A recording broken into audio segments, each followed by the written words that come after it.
And I'm live. Welcome, everyone. I'm Dollar Free.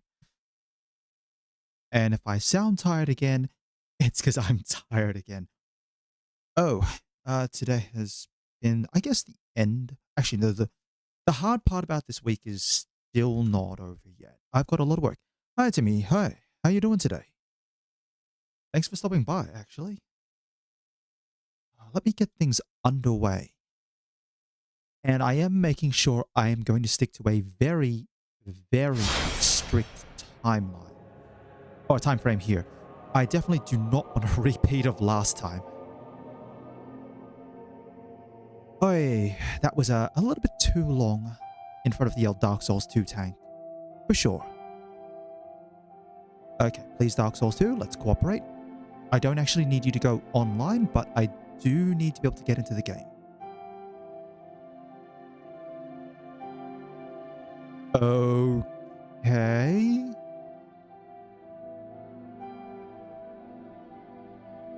Didn't get much sleep. Let's select cancel to go into offline mode.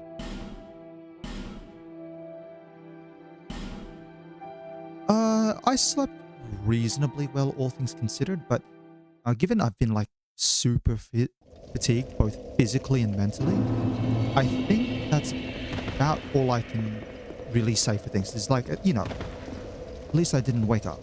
Not getting a good night's sleep, though, is rough as heck. I've had a fair few of those in my time, and it's never pleasant in the morning. So yeah, hopefully this will be a bit of a chill, relax stream. Again, it's going to be absolutely the slowest boss rush ever. Now, I've got a couple of things I need to do. I do need to get some more... I need to get some more human effigies, don't I? And then after this, it's basically just trying to beat Burnt Ivory King. If I beat Burnt Ivory King in a decent time frame, I can either take a stab at... I'm thinking... I take a stab at either, say, Dark Lurker again. Because Dark Lurker is the only other boss where I will need human effigies for. Once I beat Dark Lurker, then I'm free to just focus on the remaining 3 DLC bosses. And then the final 2 main bosses. Alright. Let me just shortcut back to the old bonfire. I mean, it may be as chill as it can be for a stream just dedicated to entirely to boss fights. I mean... Hold on.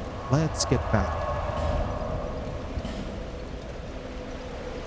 Yeah, Burnt Ivory King is unfortunately a little tricky. Just with the weapon management, the stamina management. Let me store a bunch of these. I don't need any more weapons. Actually, that's not quite right. I think I might need 1 longbow. I would love to be able to use that, but I can't. I don't have the stats. And I better store all of those, just in case.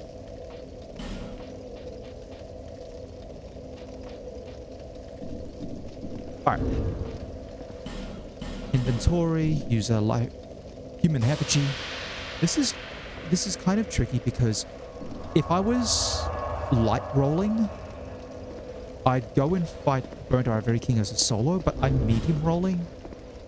So I also really don't have the stamina to try and continually dodge Burnt Ivory King.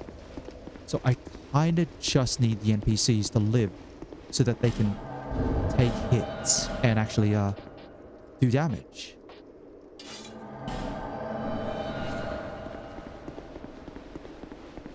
Still, this sequence here, just, having the knight step up. They all draw their weapons. It's such a cool little feature. I don't think they've... Spencer Lackey. No, the name's not ringing a bell. Fill me in. Said he's a horror content creator.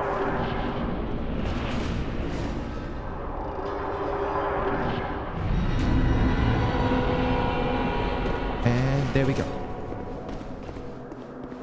Alright. Yeah, I guess the other problem with going in here solo is that whenever there are burnt or charred knights spawning in, they do like to target you. Ow. Oh no. I need to...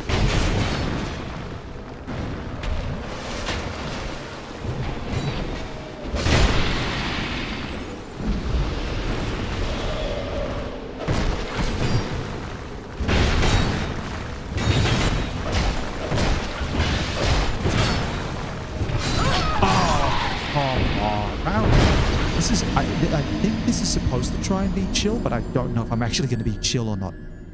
Does shorts. It's pretty well done. I know there are some channels which focus quite heavily on shorts. Inventory, use another one. What other rings? Strength ring, gape ring, ring of the embedded, and Flynn's ring. Hold on, if I... Yeah, because I'm taking extra damage with this ring on.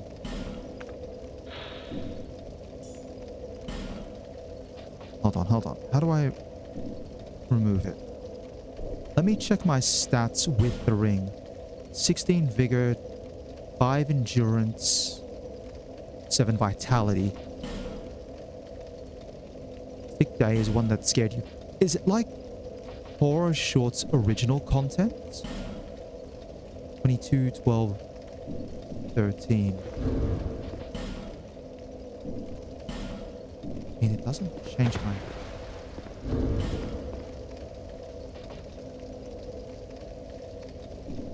It's original content. Fair enough.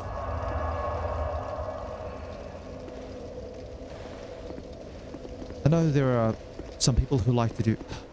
The ones that I can't get behind are the people who do shorts of, like, kind of just retelling existing content. Yeah, so I'm talking like people who do content based almost solely on like SCP lore. It's like, if I wanted to learn about SCP lore, just go read up about it. I don't need someone creating a bunch of shorts just telling me what's already there. Sometimes they don't even do anything except read off the like SCP wiki or whatnot.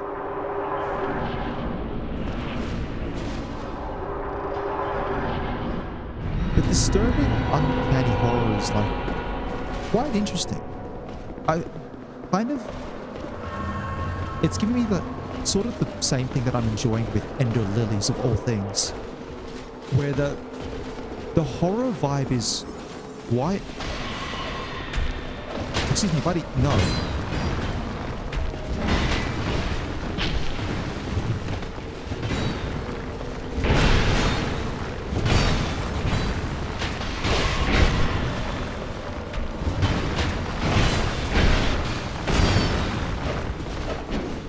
This is why I love being able to just pancake these guys. It's fun.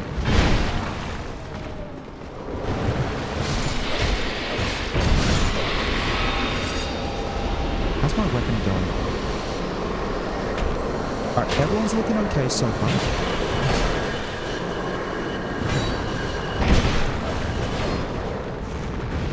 Alright, one of these is sealed up. Oh. Yeah, Uncanny Valley is always fun.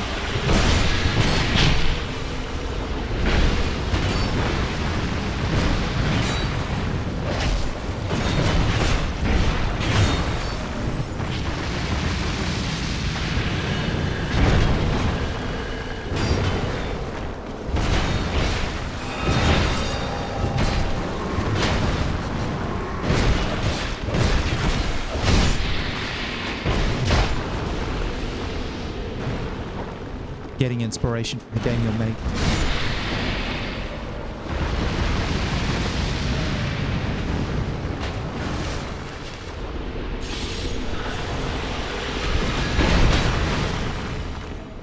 Yeah, how's that coming along? I should ask. Two of the gates are sealed up.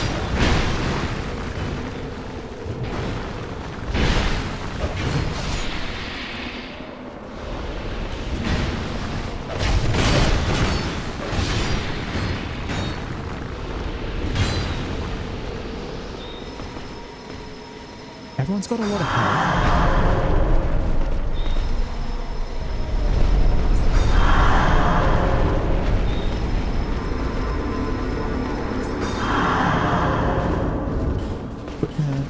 Switch out for the mace.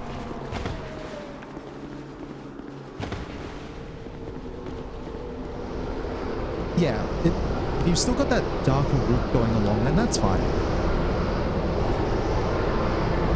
The entrance here is so cool. Oh, someone else is spawning in. Gates closing up.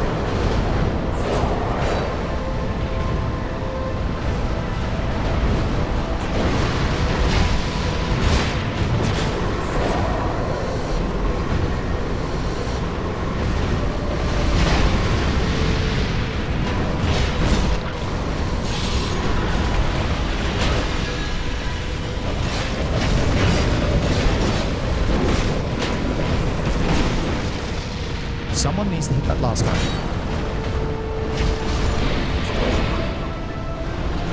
Yeah, I mean, the darker vibe's still cool a lot.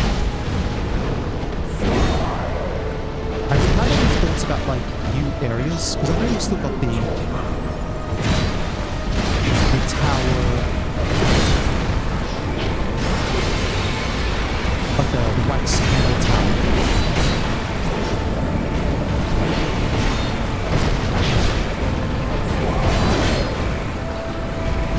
You've still got Remonto. I think you mentioned before, like, you had like a forest plan.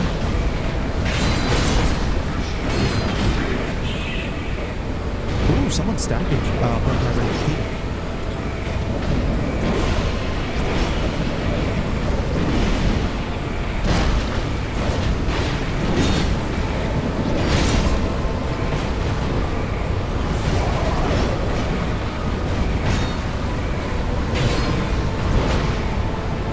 Don't push Twiggy off the map, please.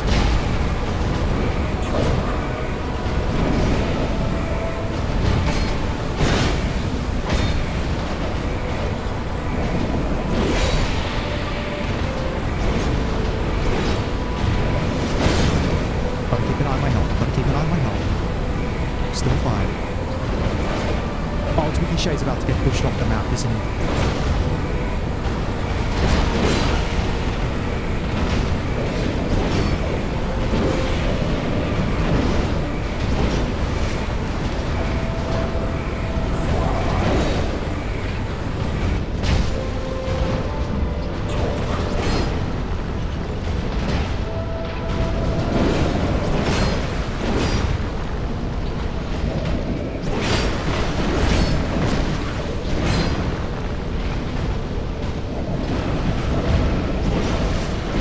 Sorry, I am focusing on this fight. This is...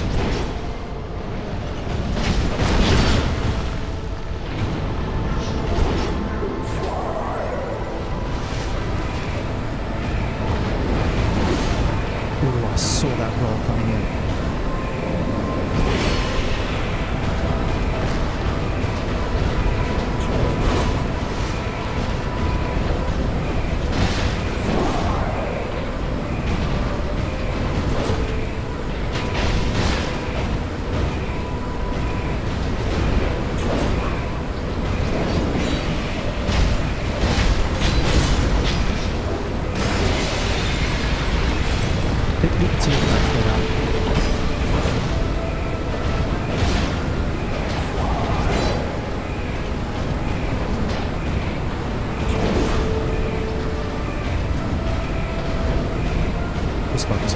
Focus.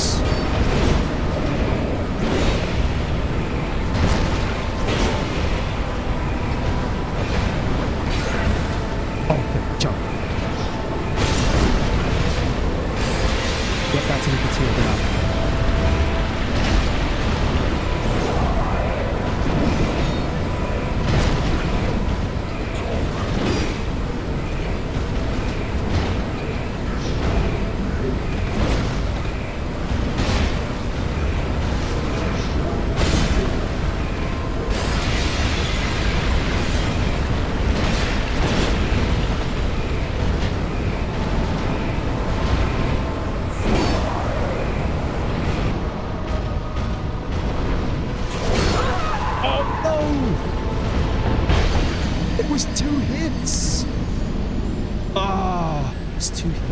was so focused on there. And I'd healed. And then it's just... It was actually 2 hits. Oh my goodness. Okay. Got a couple more human effigies before I have to go get some more.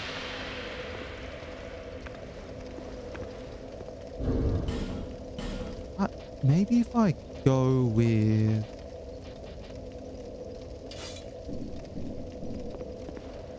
I go with the Great Club.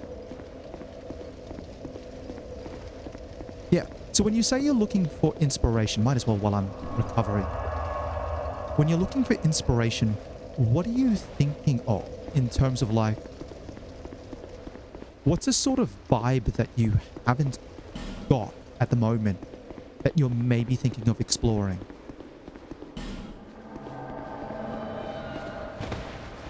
Hold on, am I chunky rolling? I am chunky rolling with this on.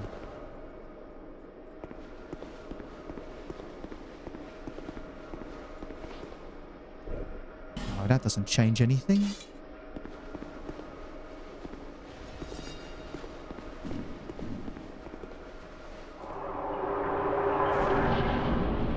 One, two, three. All right.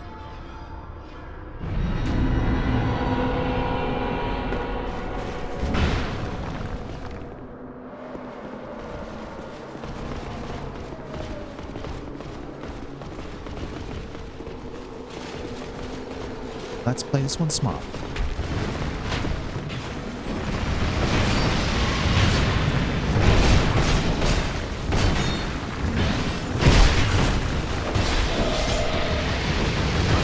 Oh, jeez. All right. Commenced.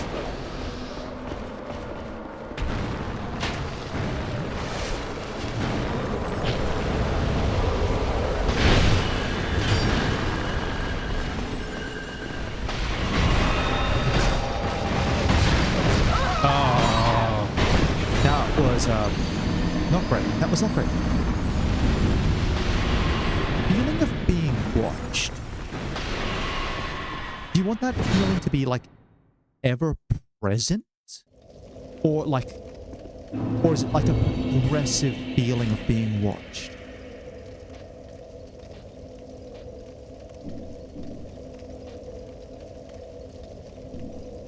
I mean, I can try solo. I don't know how well I'll go solo, but...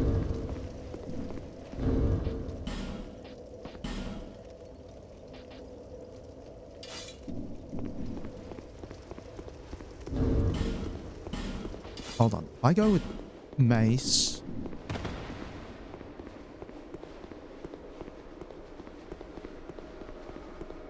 So the protagonist is always being watched. And try to replicate that feeling. That's a... I'm trying to think of another game that sort of gives you that vibe. Like, of being directly monitored.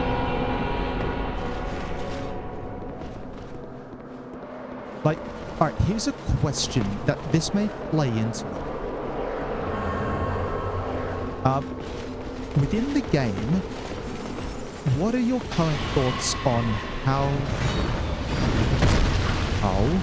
you want your,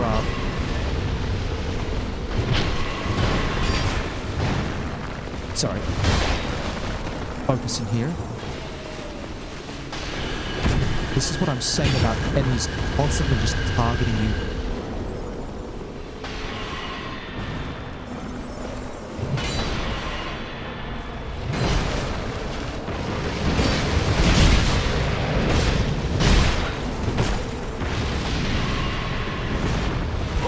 Yeah, no.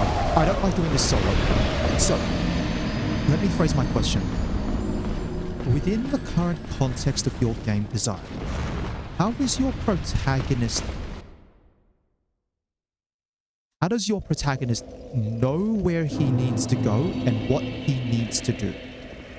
Is this very Simon's Quest-esque? You're kind of guessing half into the wind about where you're going, and why you're in a certain location.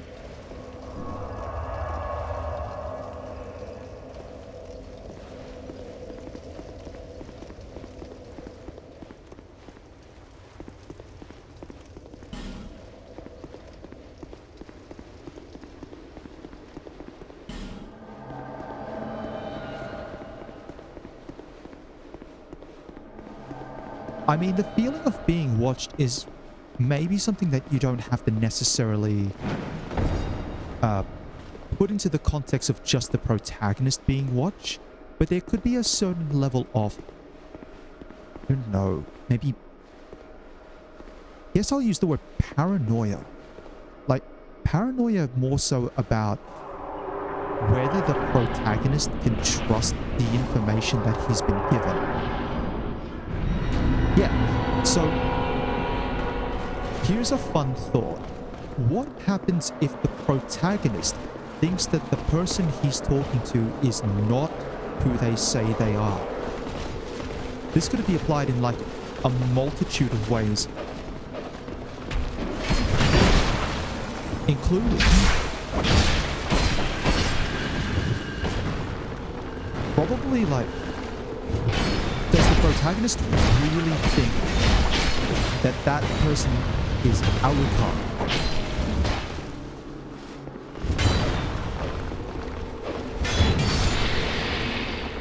Let's go help Lucas heal out.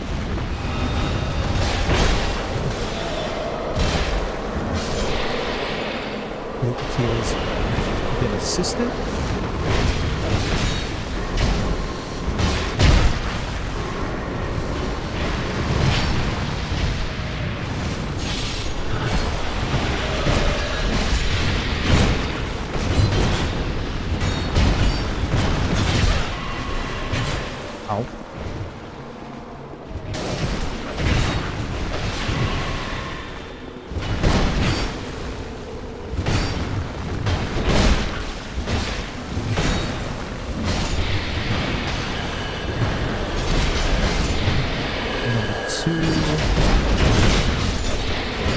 So much more fun when you've got a bunch of guys just going in there. Yeah, and so you can think about it that way. It's like, if your main character, and there could be like very valid reasons why. Hold on, I have to make sure that I'm safe to heal.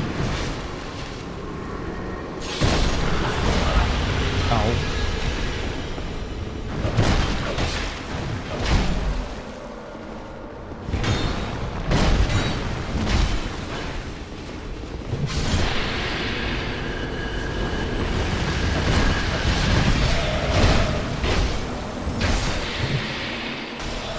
Let's start healing up. Guichet's fine. I've got to heal up Lucas here. 1, 2,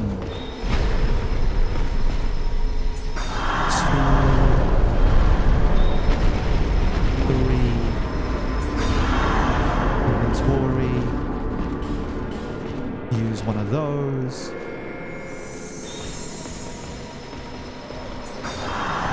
1, 2. Equipment, switch out, club in time.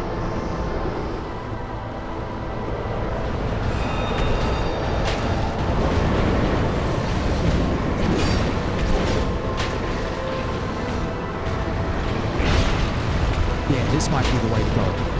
Big old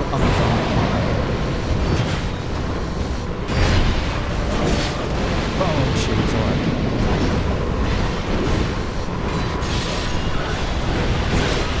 Oh, jeez, I saw that coming in. Please don't focus on me, good.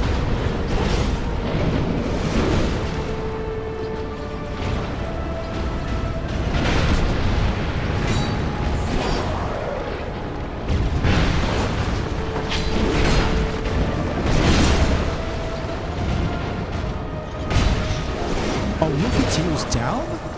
I'm sorry. That is definitely a bad sign.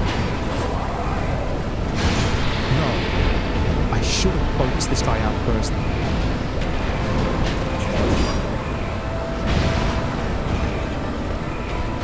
this way. It's just myself that's with me shade.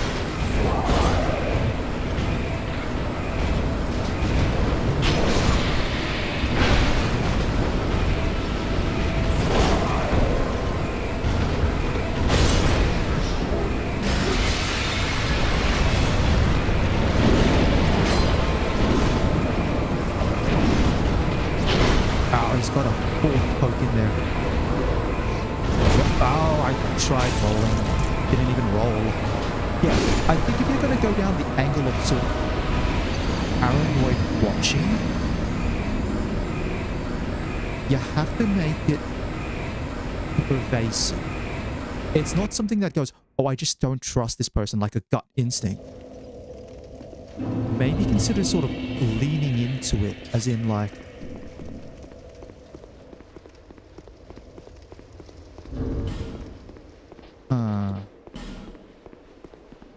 hold on, I may have to try something a little different here.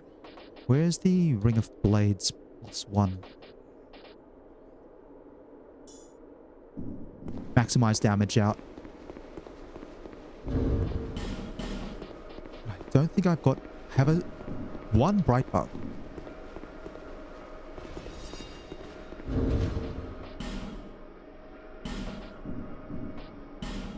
Equipment.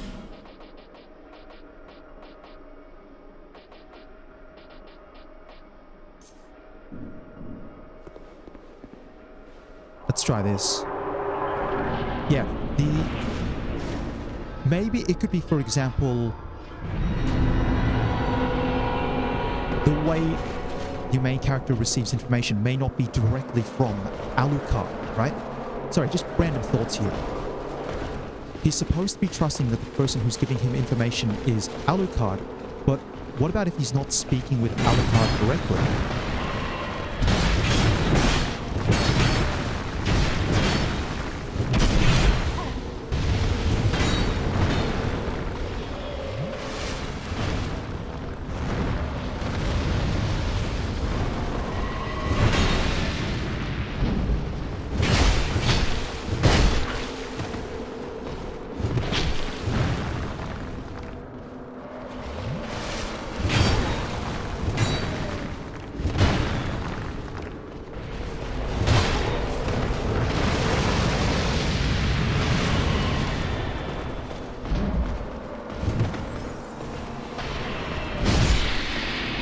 At least I've got one. No. Too many guys. This is problematic.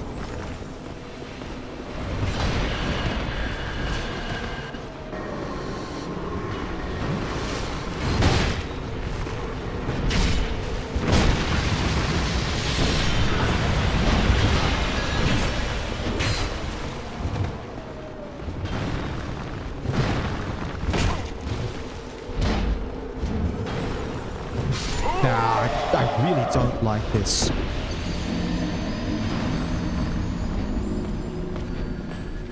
Yeah, I don't have the DPS to handle it on my own. Yeah, if you're thinking about something like that where your main character gets played without knowing it,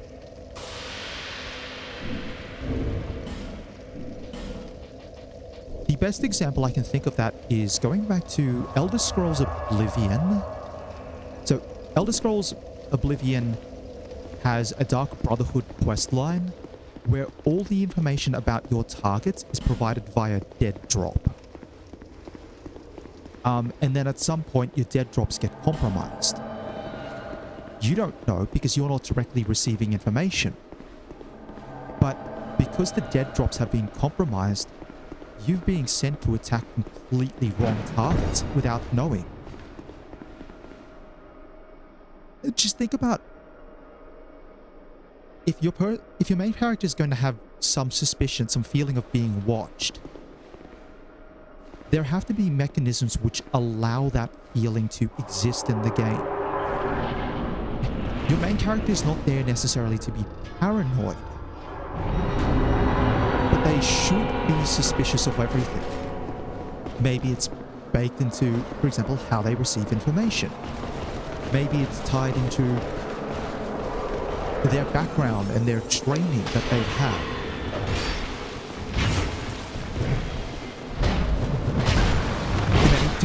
Too many. Oh, I see. Why are you running towards me?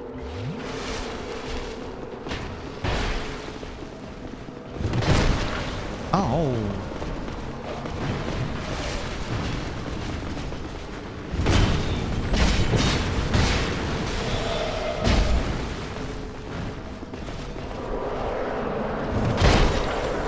Delayed hits.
Heal up.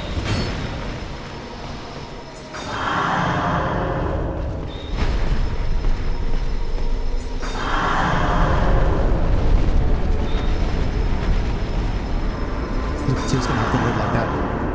I think that gimmick where you're talking about, you know, here's one enemy, oh, here's another enemy, here's another enemy. I don't think it's something you should do every single time.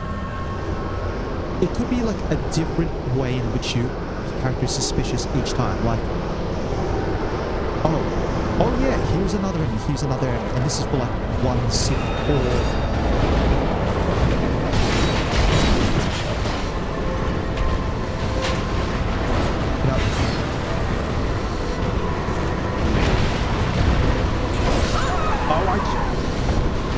I got hit in counter frames. Maybe something like you're going after a target and it doesn't seem like it's related to what you're trying to do. I'm gonna have to go get some more human FGs.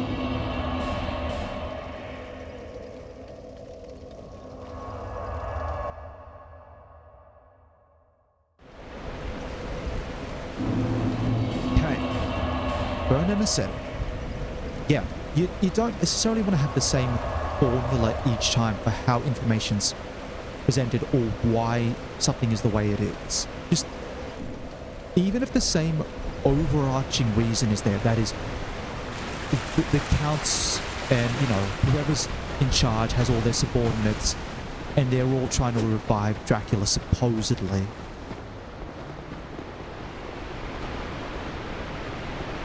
Yeah, you want to think about that one and how it's portrayed. Remembering death is almost inherent. Like, death is pretty much an inherent evil force. I guess I would say it's an evil force in Castlevania as a series. Because death loves having people die, and Dracula's a very good way of having people die. But death doesn't actually care about Dracula per se. It's just Dracula's a very good being for getting people dead. So you want to think about, like, you know, what are the counts getting out of this deal? Supposedly, if they are working with death, that is, if they are, what are they getting out of it? If they're getting played, what do they think they're getting? And what are they actually going to end up with? If they're working independently from each other, what is each other force that is death in your counts? What are they hoping to achieve through their respective goals? And you can explore that in the story. And that, for example, could be a good reason for the suspicion. Your main character could be in the process of trying to defeat the Counts and, stop Dracula's revival, could be trying to find the answers to that specific question.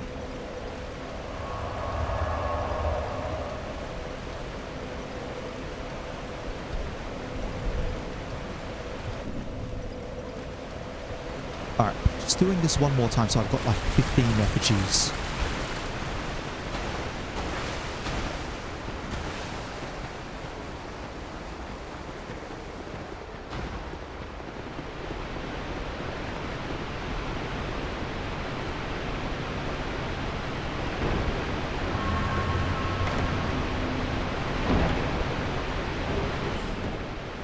Alright, let's just drop down here.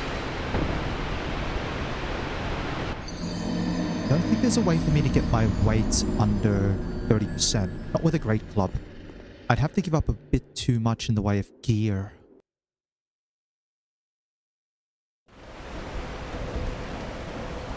Travel to...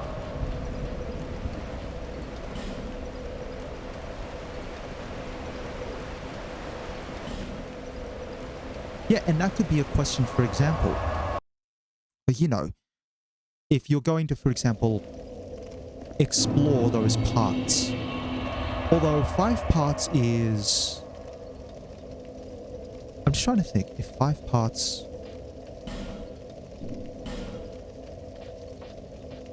I think as long as each area is not overwhelmingly, crazy...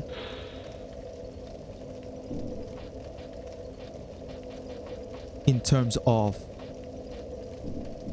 the length that it is. 5? Oh yeah, true, fair enough. Don't need to burn that.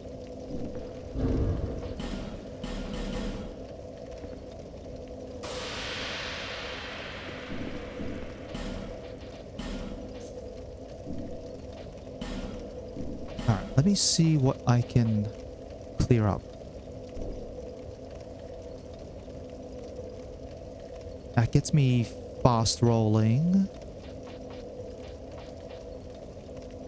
I drop the shield. Drop the chime. I gave up the crown. I'd have to give up this. Oh, I'm still way too short. I'm never gonna... Oh, I've got no chance of... I've got no chance of not fast rolling. Put everything back on.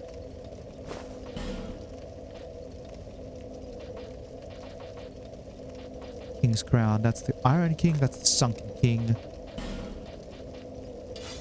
Oh, hold on. The shield's too chunky.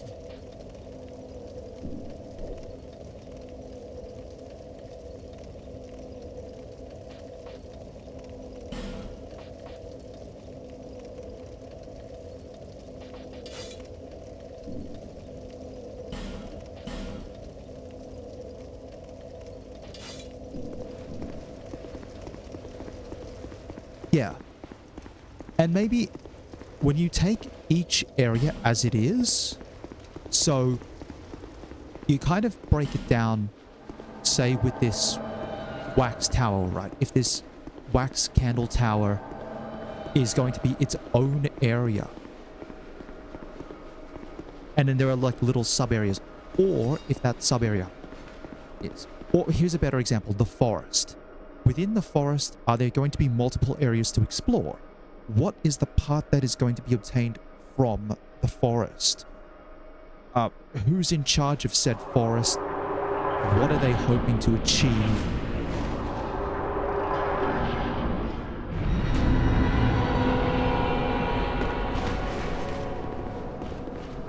I'm gonna have to give up the stamina regen.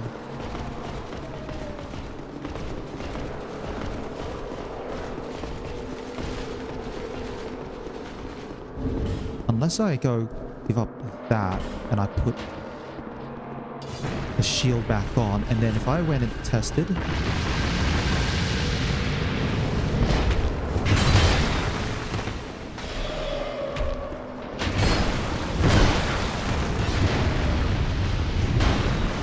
Oh, I got very lucky with that.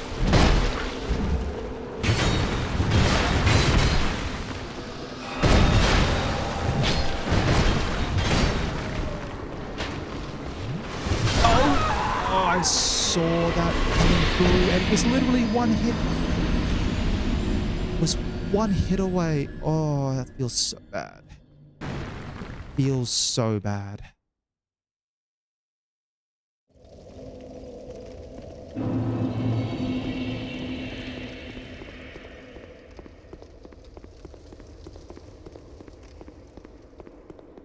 Yeah, I feel like last time I did this, the last Soul Memory 30k challenge worked a little bit differently in the rules. I allowed myself to go up to 39,999 soul memory. And that's again where I was using the Dragon's Tooth. Music recommendations. I'm always down. Again, this is a bit of a chill stream. It's trying to be chill at its core, so definitely down for like music recommendations.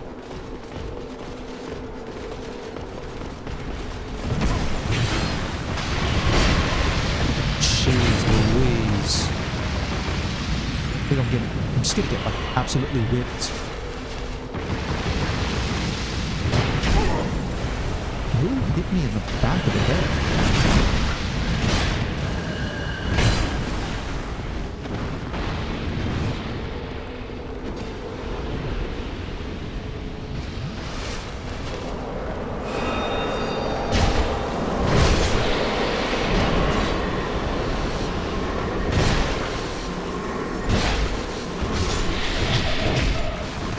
I gotta focus.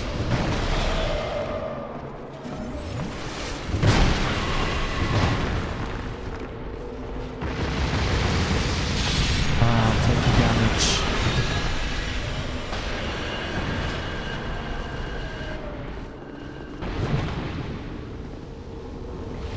There's the heal. We're fine. No, not fine.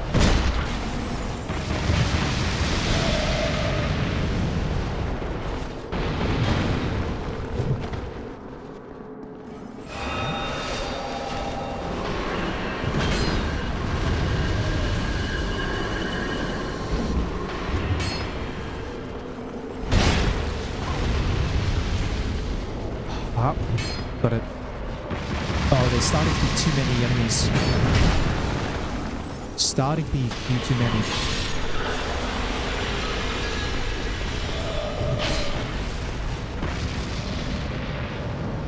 I think I'm gonna die. Oh, at least I've knocked one down.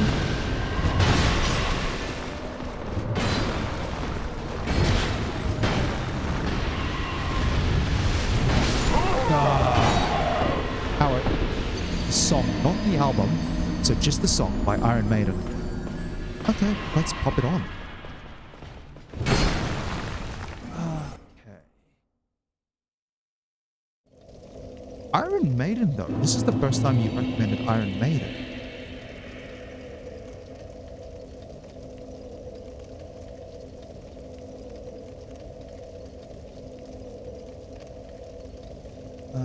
Let's go for...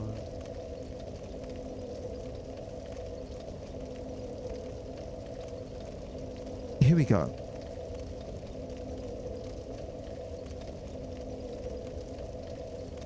All right.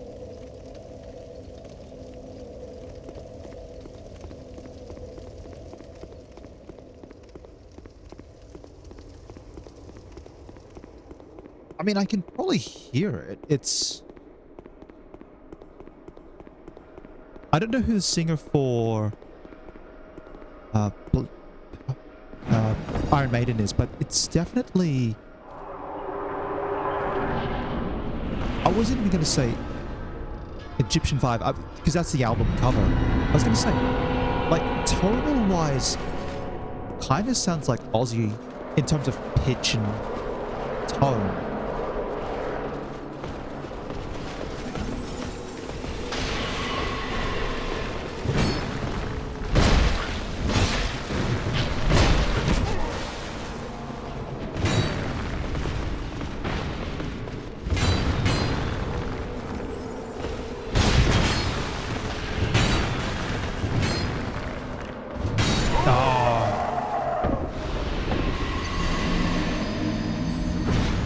A big fan of the Sabbath.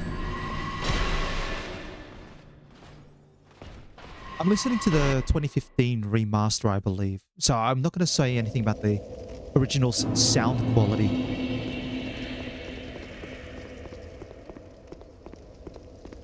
I'm just trying to place the instruments. We've got drums. I'm trying to think how many guitars there are. And the bass is kicking in with the riff.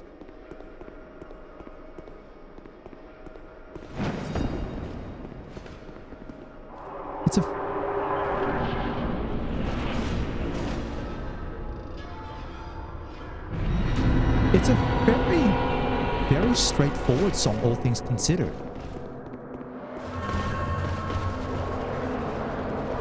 I mean, in terms of like compared to say Uncle Acid, right?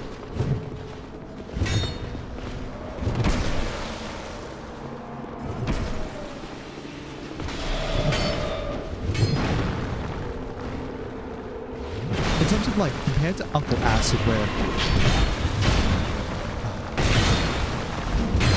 I haven't landed a single hit, that'll be about right.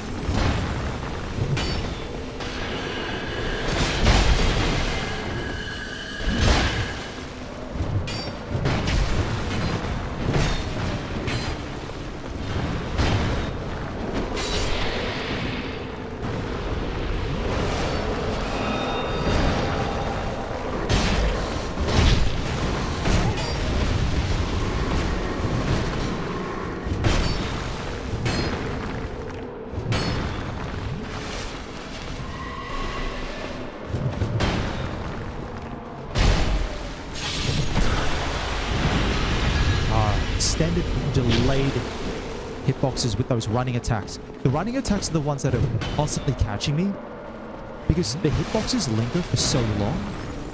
I have to try and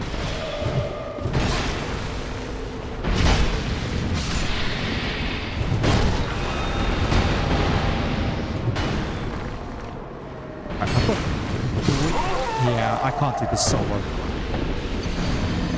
I need to stop trying to do this solo. 2 guitars. Actually, no, I'm speaking... And there's the guitar riff. Why is it reminding me of, like, Power Force of all things? Why is the guitar riff giving me, like, Power Force vibes? And I'm pretty sure... I feel like Power Force came after Iron Maiden. Which is, like... The way the riffs are done in this track,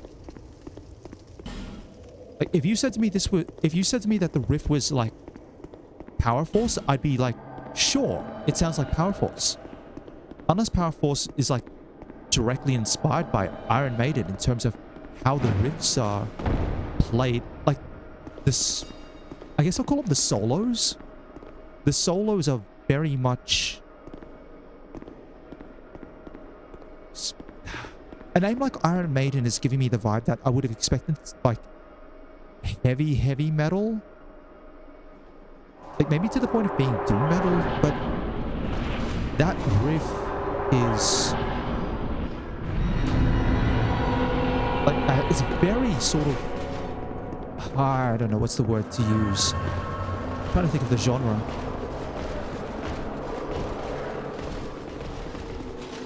I mean, that's because of the... Yeah, the gaps in the way the... what's the word? I'm trying to think of words at the same time while playing, and it's like... Buddy, you can't get hits like that. That's not legal.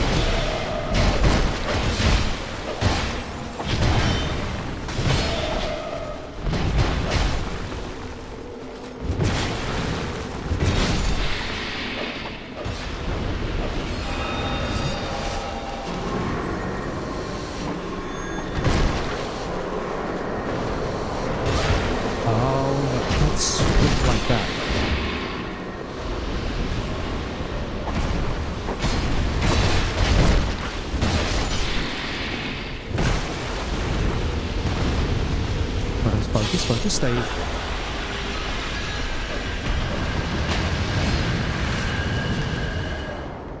Yeah, even the finish, the track is...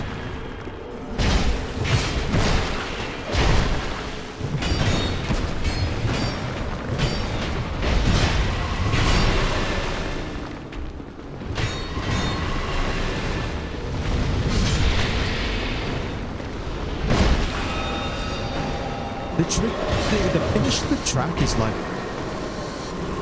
very unusual, and it's like, yeah, it's a, I wouldn't exactly call it new, well, it's definitely not new metal, it's like old metal.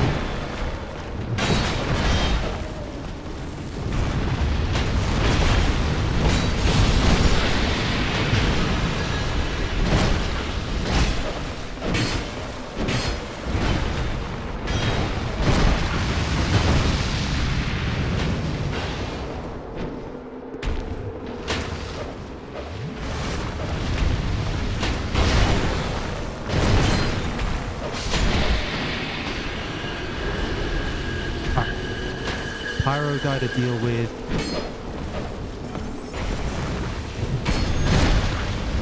Are we closing the gate? No, we're not closing the gate yet. Alright, everyone get around. We're going to heal up.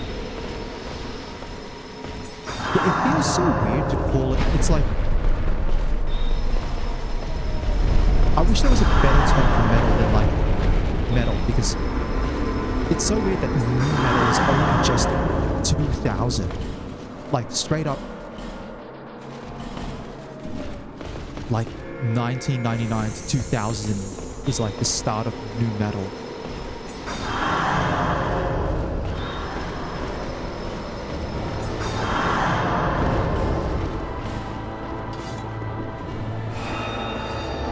Alright, but I'm gonna go deal with this pyro guy to start off with.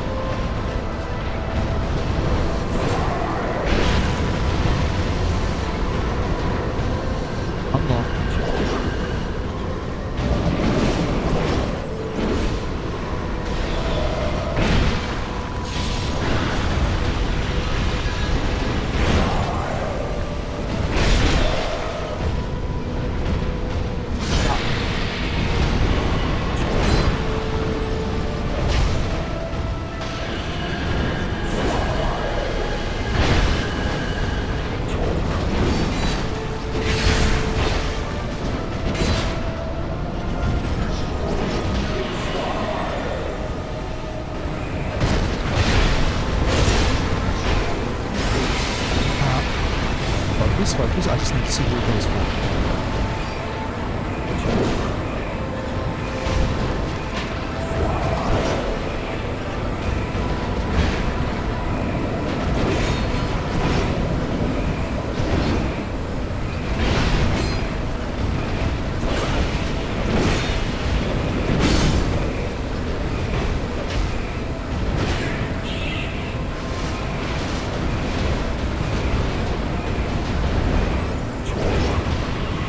Listen to the new Linkin Park. So did I.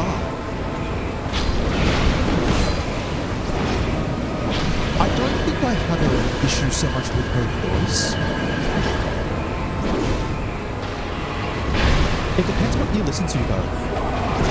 Oh, hold on. Oh, I got caught off guard with the ball. That was actually going pretty well, all things considered. People were on decent health. So I guess you listen to the new track. I don't think there's an issue with the new track. I think my problem... Well, again, this is a new setup going along with Linkin Park. They're all getting used to things.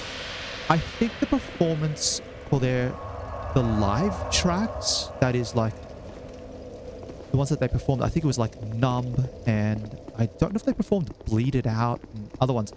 I think that was a little rough. I think the vocals were like, her vocals were a bit too harsh on the screamo parts. As in, it takes a lot of work to get the scream right, and I can understand why it's tricky to do. but I think it just sounded a bit too harsh. I mean, there's other things going on around the band that are a little bit, you know, hold off. I'm just saying I wouldn't necessarily go out and see... I wouldn't go out right now and see Linkin Park as they are. I want to give it a bit of time. Let's wait and hold off and see where things sort of settle into. As for things like, they got a new drummer because I think it was Rob. Rob's the drummer, former drummer, and he's like, I don't really want to do this anymore, and that's fine.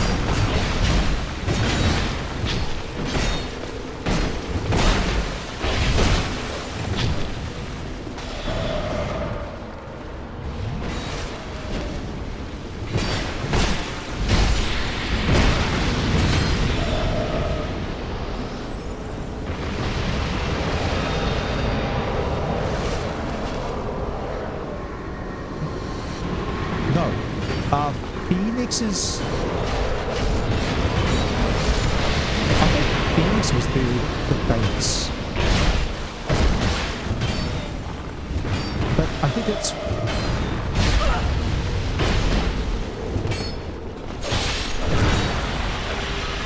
Hold on. Let's get names right. Because that's the funny part. It's like Joe's the easy one to remember because he's DJs. Then you have mine.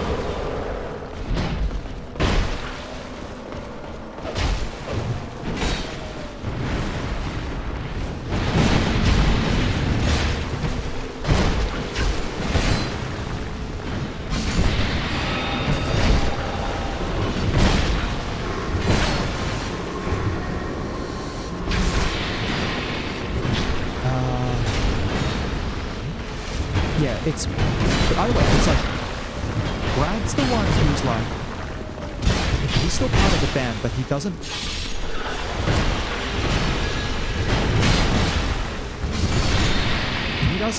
play it live anymore. He's just part of the, like, the studio recording stuff.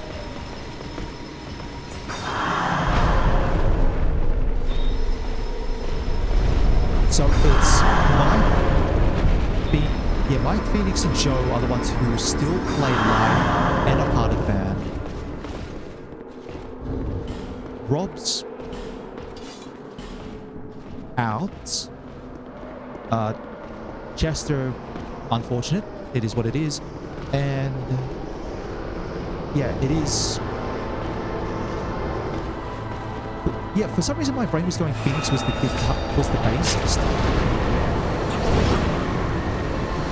Alright, this guy's got a hammer. At least it makes him a little bit more complicated. I mean, that's gonna happen regardless. Right? Linkin Park's never sounded... Everyone says Linkin Park never sounded the same after, like, Meteora.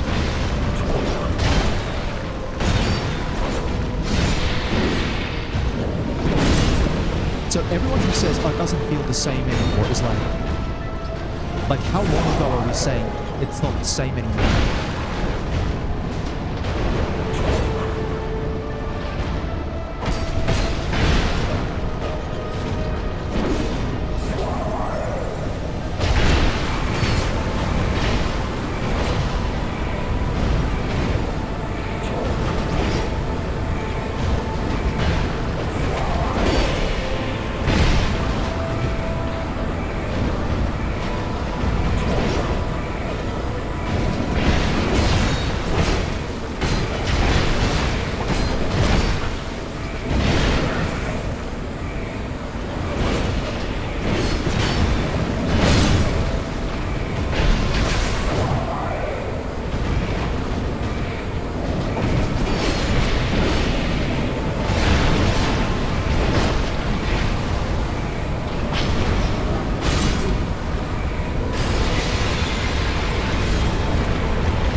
My stamina.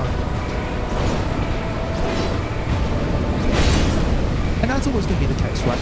Bands evolve, but they also have to attract new fans.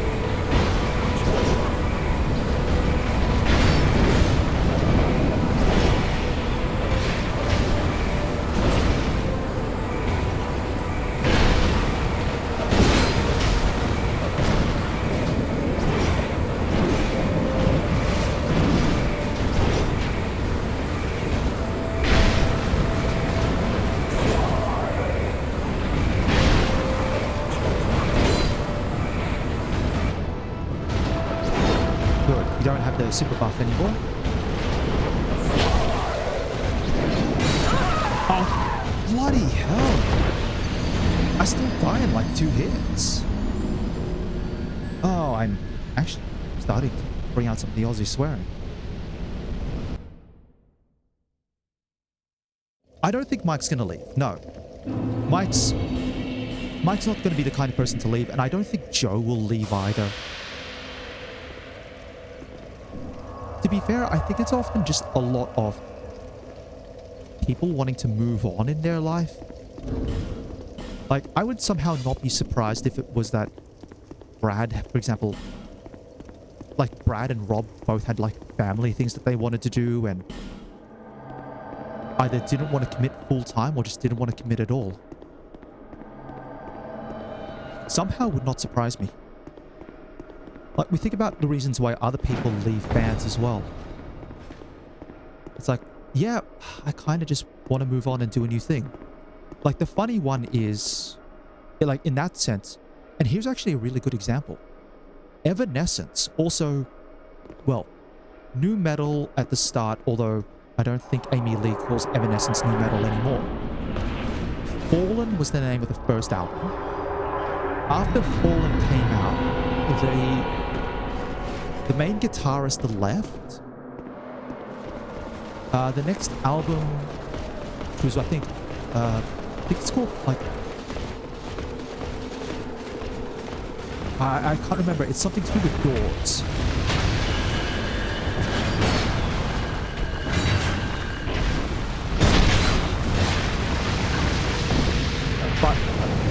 But after that album came out, everyone else who was an original member of Evanescence, aside from Amy Lee, left the band. So the only original member after the second album was literally Amy Lee.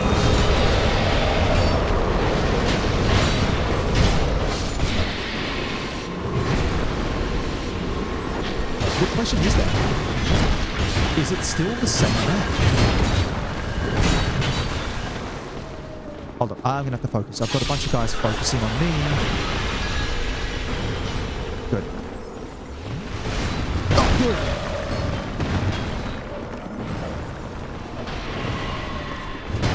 Let me go back up quickly, Shay.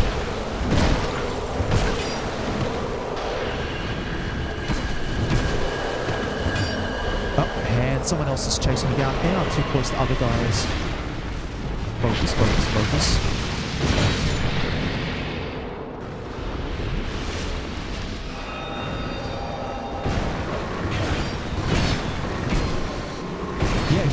Essence of proper listening. Like, if you were to take one song from each of the first 3 albums, I'm trying to think. I think I'd go say if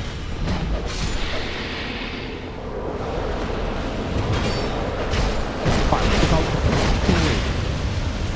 3, obviously you could say like Bring Me Back to Life, which is like the typical example. That's from the first album. The second album, you could probably say, give a listen to the song Lithium.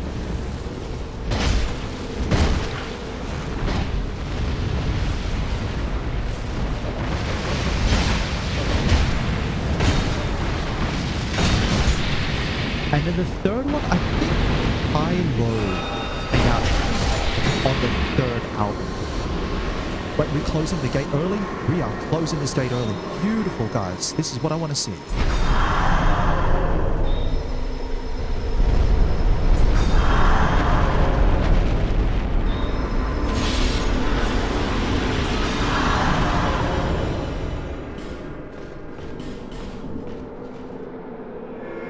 Yeah, that's all good.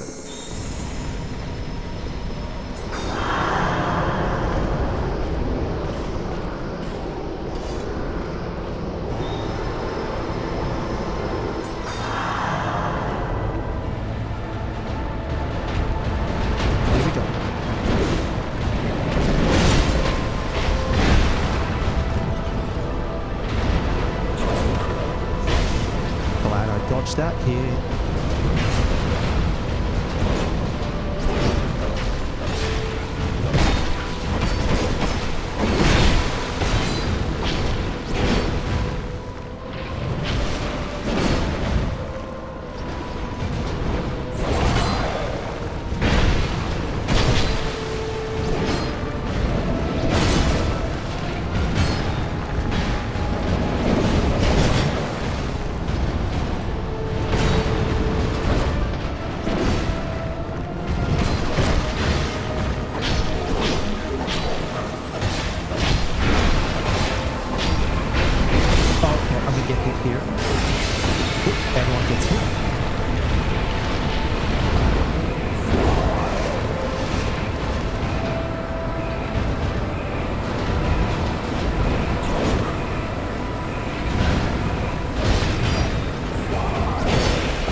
4 rolls there.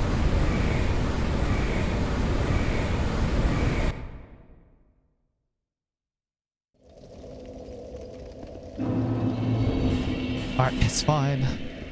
More human effigies.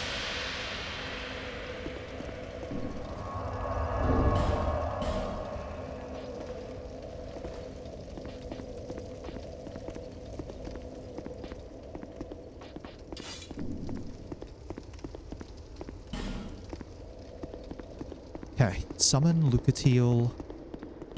Summon Twiggy. This helps attract attention.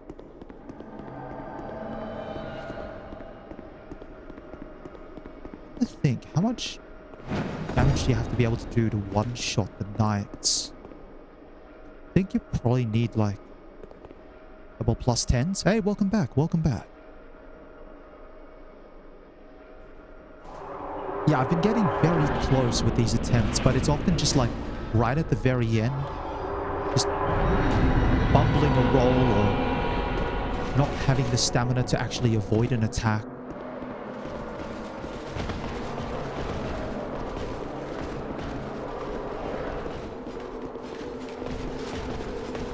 But it's like, I can really, really see the path to victory here. You just actually have to be able to pull this off.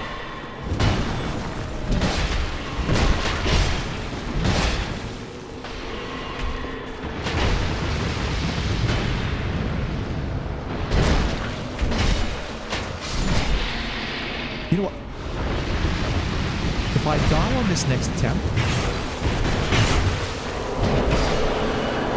If I die on this next attempt...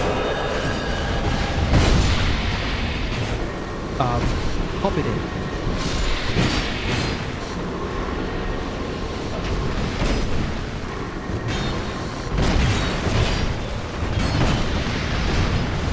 Lucatiel's absolutely getting hammered though. I need to help her.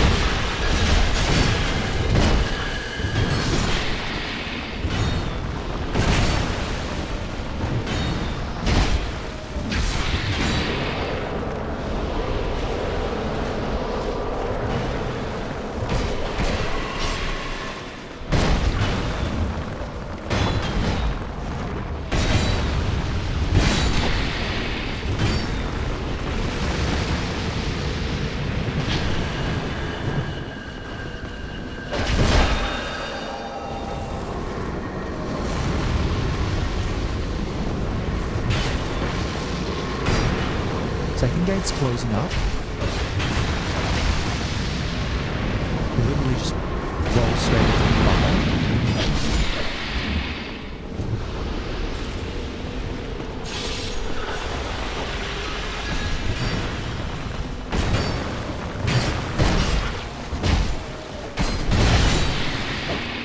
Alright, everyone heal up.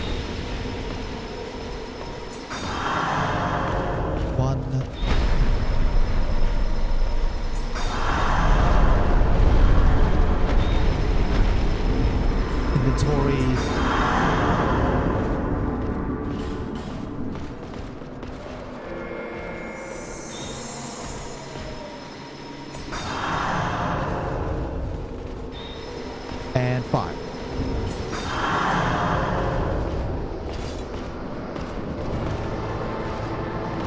Alright, here we go.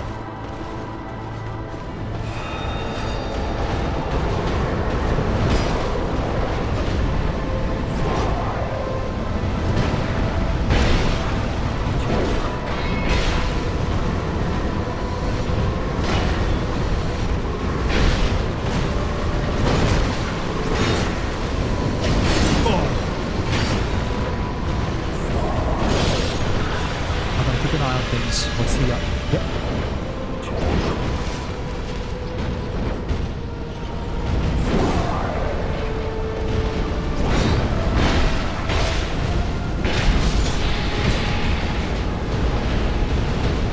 Alright, here we go, here we go.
My rolling is what's getting me injured. So I keep trying to roll directly away from the Burnt Ivory King. I have to be far more specific with my rolls. All right, let's hear this recommendation.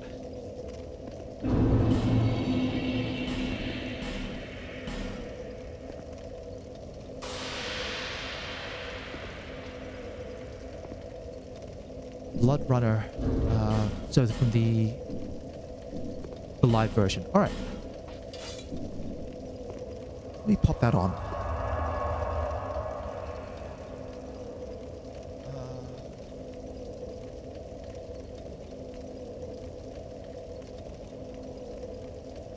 So here we go. 3 minutes 55. It's a fairly short track.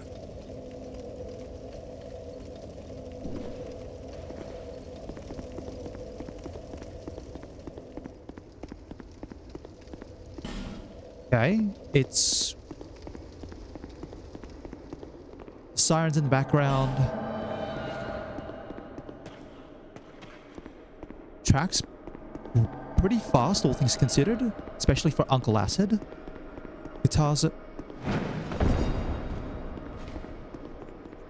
and it's all guitars so far.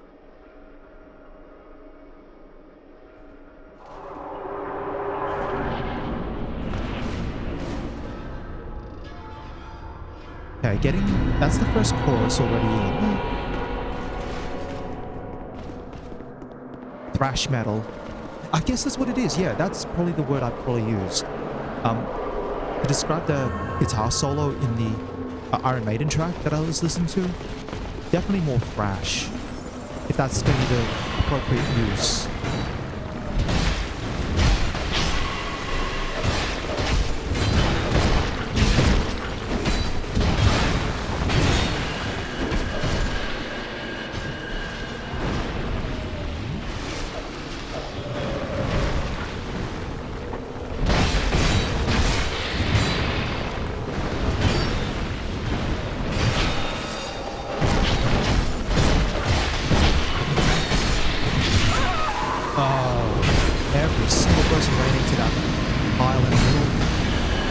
And I shouldn't be doing it.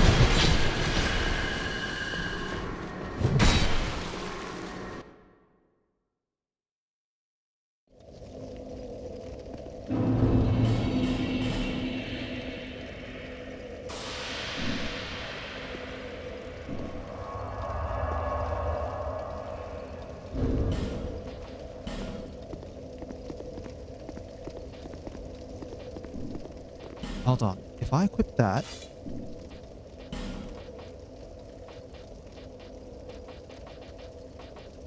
I think he had a singer's dress.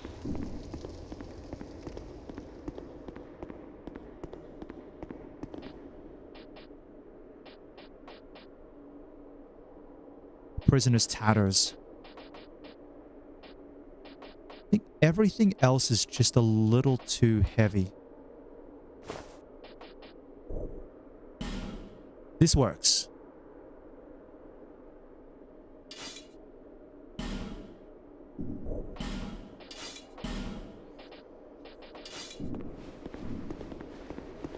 I get a little bit more defense.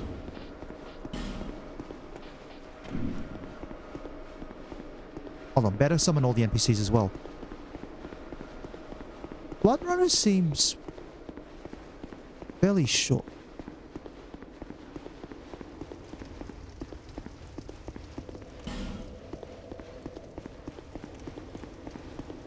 Like, I'm not even looking, and I think the track's almost over because of just the timing of it.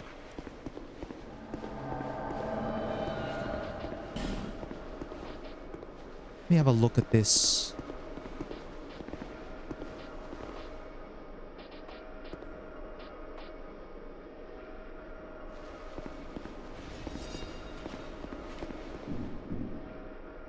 Alright, let's go with this.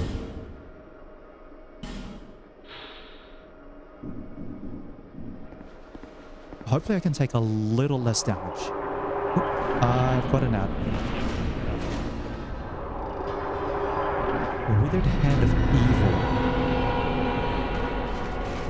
I can very quickly... Got it. Got it, got it, got it. Now I've got to get back in game. Got it. Cool.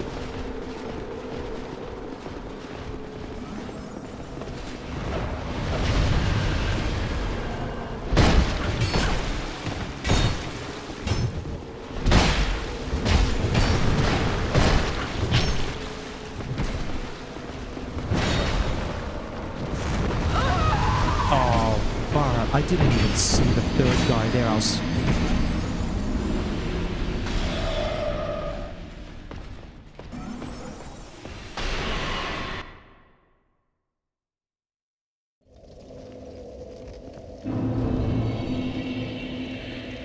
I'm gonna go for a solo run.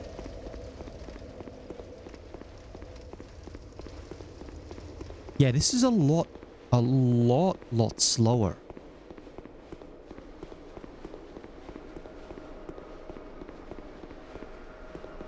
Like, even the way the lyrics are sung is just the deliberate drawing out of the syllables. Just really holding certain syllables down just to slow down the song, where otherwise it might be a little too quick.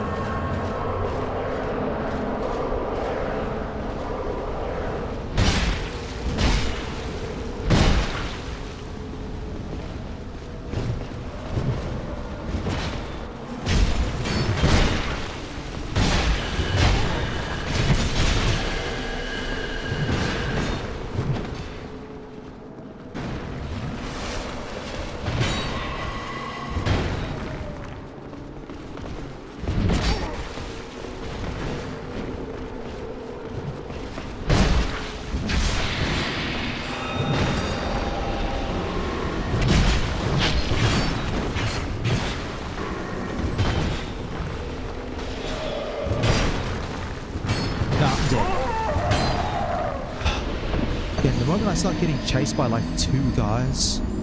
It takes me like several hits. In case you're wondering, these guys don't respond well to parries. It's like a quirk with how two-handed halberds or axes or anything like that are done in this game.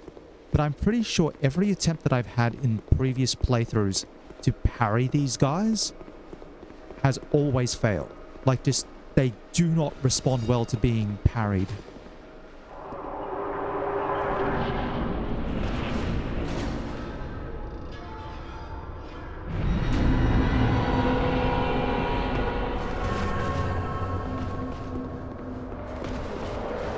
Yeah, that's all good. That's all good.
Another hit, but I think that was just fireball.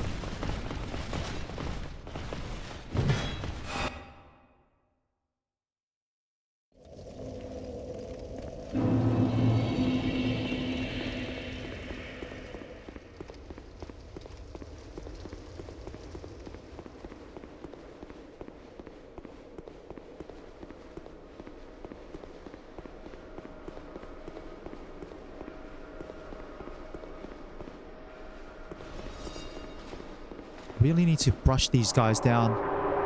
And I just need to... It's got to take like one good run going solo. That's all it needs, is just like one good run.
I'm dead.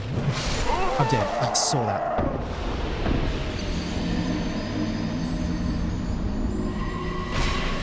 I saw that and I'm like, oh. Might put something on him meanwhile. Just big. I have just something random. Do.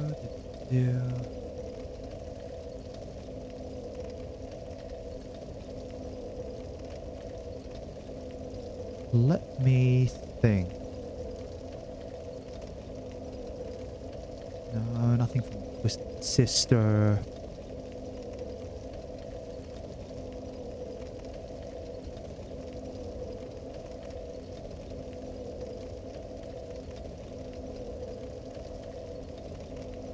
What do I think? No.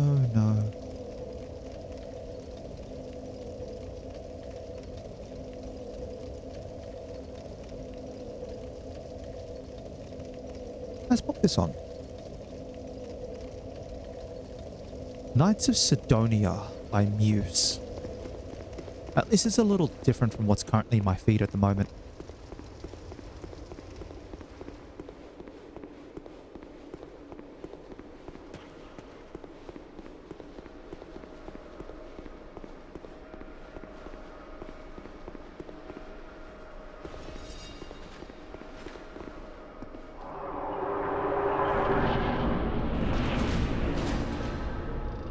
I love that it shows the enemies actually. It shows the friendly knights actually also stepping off the platform.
know what?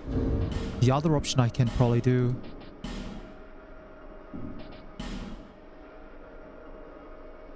I mean, I've got almost no dexterity.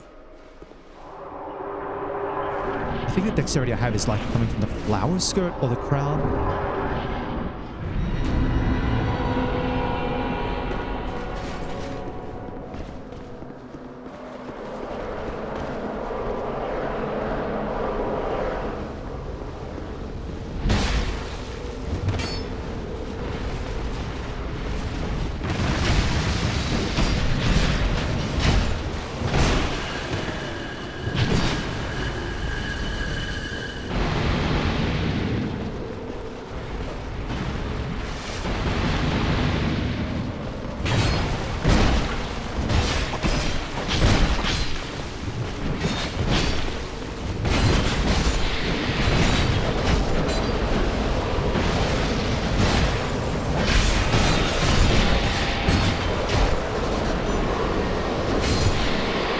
Shades, unfortunately, taking a ton of damage.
Done. 2 gates closed.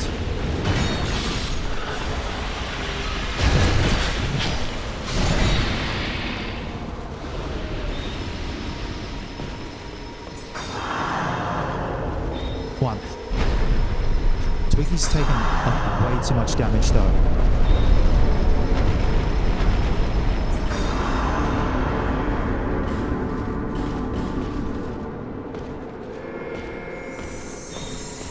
Four, 5,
focus. I need my stamina to be at full before I commit to an attack.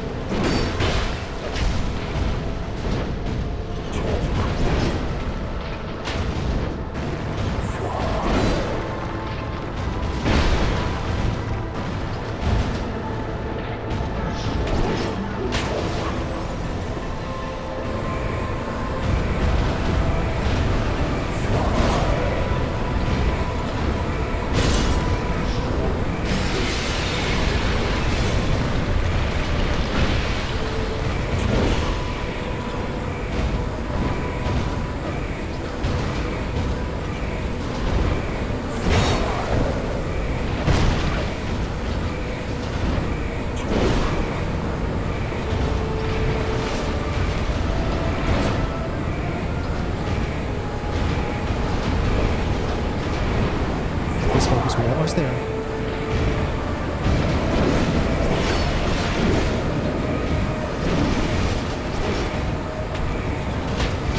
There we go. Done. It took 1.5 hours. 1.5 hours. Jeez Louise.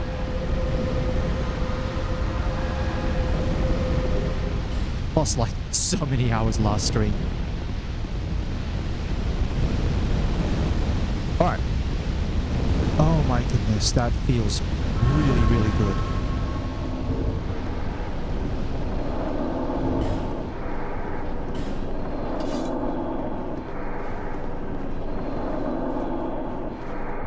Yeah, this light just takes you back up to the cathedral.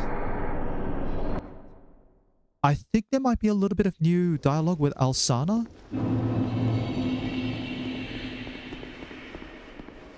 You've granted my one wish. Now, I have no regrets. I was born amidst the dark. Long ago, in the depths of the abyss, my father perished. The dark shattered into tiny pieces, one of which was me. How frightened I was. A frail thing, born from but a splinter of dark. I felt that I might simply disappear. I am, in fact. And there's the lore drop. Welcome back. I just beat the Ivory King as well. I finally had a successful run. Yeah, so Alsana here confirms that much like Nashandra, much like everyone else, she's born from the fragment of Manus, which appeared after Manus was defeated in Dark Souls 1. But Alsana here was born out of Manus's fears.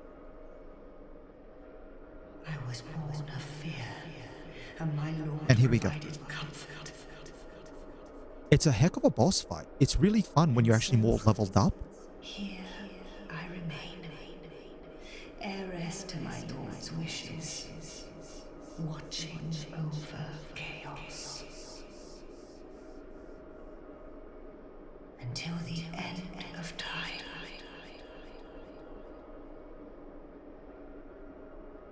Which is also fun, because Alsana is like the super friendly fragment of Manus.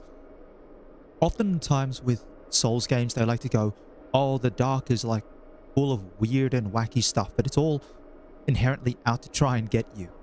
Alsana is like the one being who is from the dark, like actually dark, not Pilgrims of the Dark. And she's like, I'm super cool. The Knights of Aleum. Yeah, if you wanted to, you could actually go back down the hole again. And you can continue to fight more knights. I haven't played Lacard Chronicles, actually. This last week has been incredibly busy. Oh yeah, that line right there is all about, if you want to, you can get a bunch of, where are they? In the inventory. Would have some more here. Where are they? Where are those Loist souls?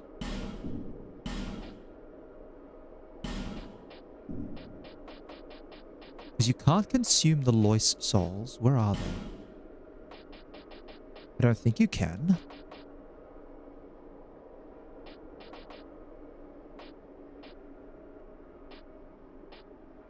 Ah, here we are. Yeah. You can gather up to 50 of these and get a whole bunch of rewards from Alsana as well as additional lore. But yeah, I haven't touched Lacard Chronicles at all. This last week has been very busy. Like, it was so busy that my Monday Just Chatting stream, I ended up starting it like 40 minutes early or something like that by accident. Or like an hour early, I think. It was wild. I completely misread the time.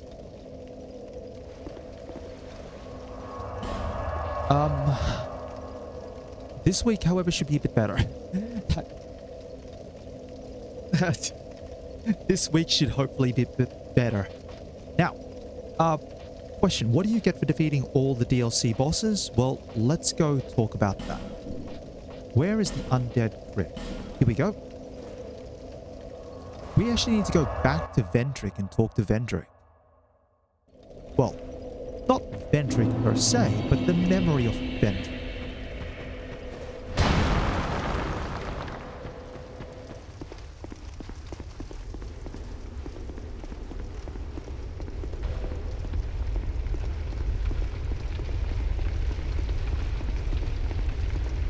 Got a bit of a sprint to go through here.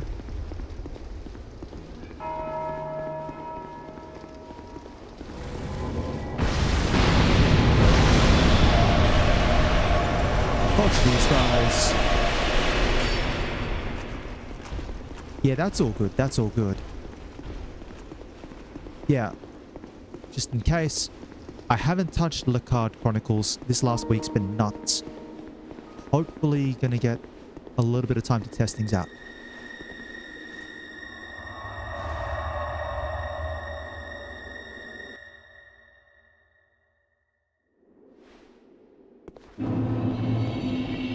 Alright, now we have all 4 crowns. We can talk to Vendrick and get some more cool bits. Seeker of fire, conqueror of dark. I too sought fire once. With fire, they say, a true king can harness the curse. A lie, but I knew no better. Seeker of fire, you know not the depth of dark within you. It grows deeper still, the more flame you covet. Flame, oh, flame. Seeker of fire. So that's, as you progressively beat the DLCs, the lines will add more and more. Spawn, that confounded quintessence of humanity. The abyss once had form, but then dissipated. And yet, traces of its existence endured. Each fragment thirsting for power. Like, Vendrick's a giant of a man, all things considered. My dear Chandra was one such fragment. A feeble, tiny thing that thirsted for power more than any other. Driven by insatiable lust for a worthy vessel. Yeah, so Nashandra's about power.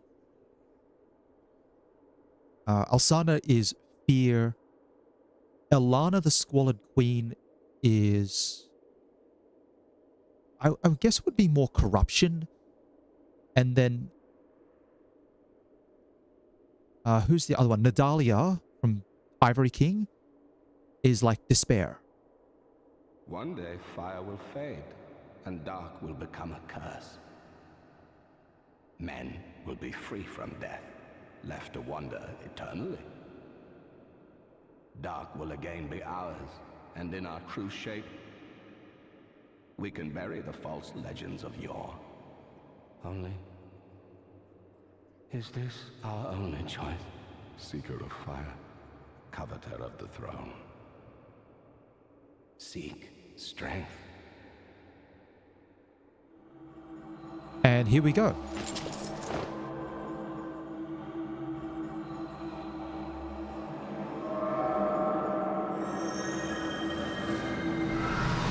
I don't know if the cutscene changes if you're actually wearing the king's crown. The rest will follow. And that's it. Now, time to test that out. And I think the best place to do so is actually just up ahead. We're going to make our way. So heat radiates from the ancient crowns. And I think if I'm right, we're going to show this off just as soon as I get out of this area.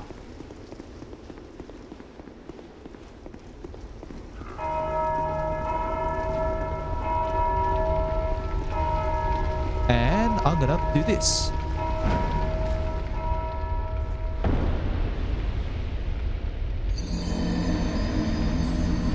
Shame I don't get the scream effect. I was hoping for a scream effect.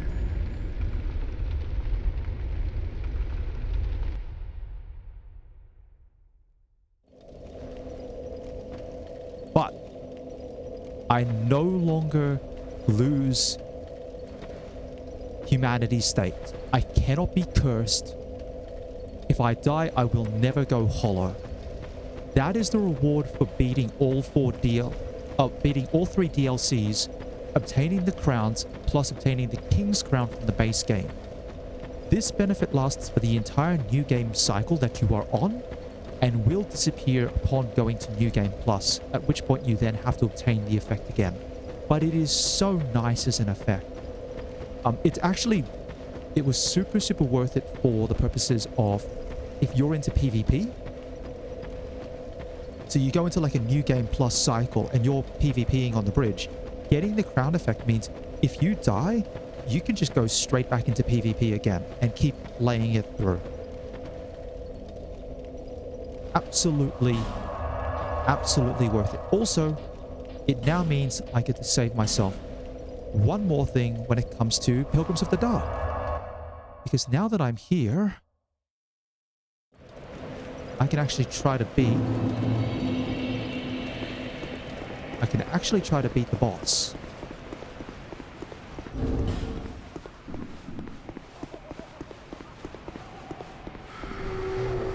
Yeah, see, I can stand as much as I want next to these. What's up here? And I'm completely immune to curse. This also has the fun effect of completely nullifying one of the final boss's gimmicks. It's like, relies on cursing you to knock your health down. And it's just like, yeah, no, I'm immune to that. Fight not young. Give a human effigy.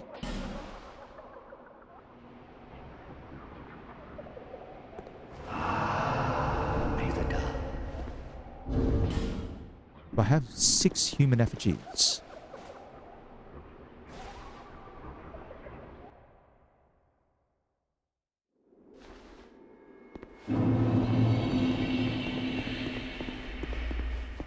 I can beat Dark Lurker here, then it's just the DLC exclusive.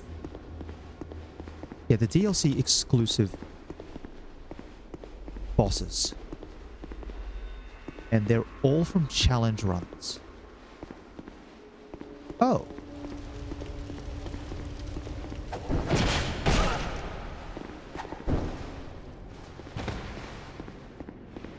I didn't even realize these guys will despawn.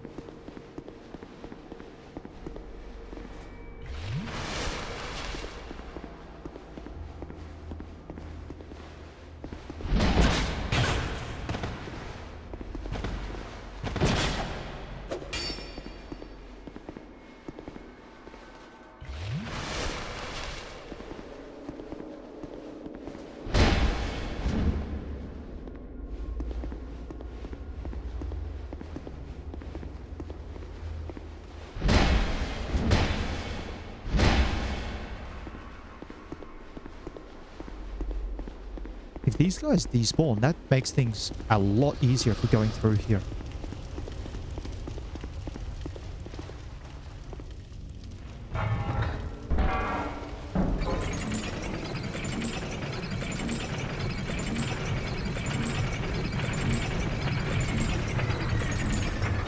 Alright, here we go.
That's all good. Take care of yourself, and I'll see you next time. Oh, before I dive down into there, I will go here.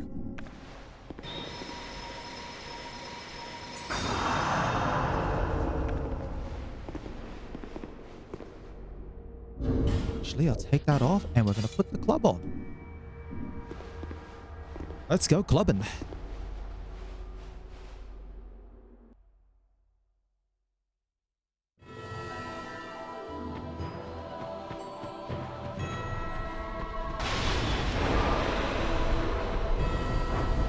Portal.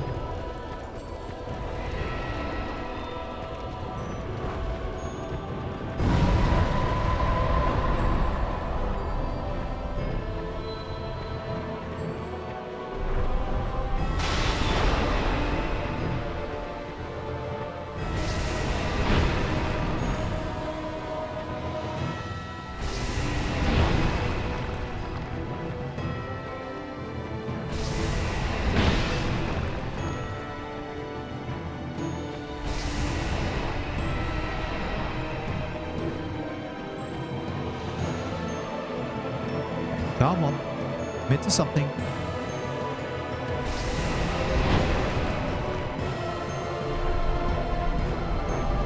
Portals. All right. Let's see what it does.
Alright, it's fine. And I've got enough human effigies to spare. And once I beat Dark Lurker, then that's that. I have no more need for human effigies after that point.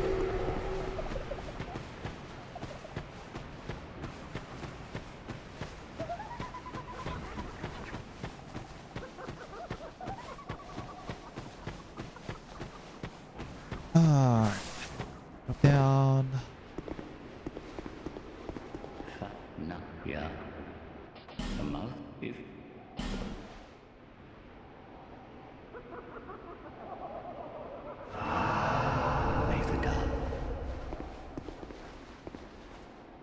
Okay, here we go, here we go. Time to start clubbing out.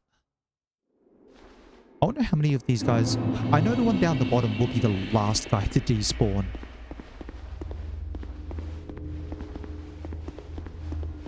But it'll probably be like 2 to 3 more, maybe, for this guy up the top.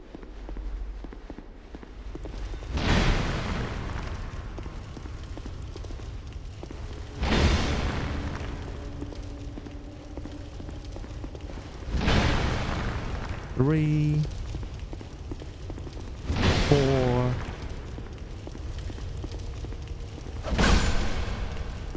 All right.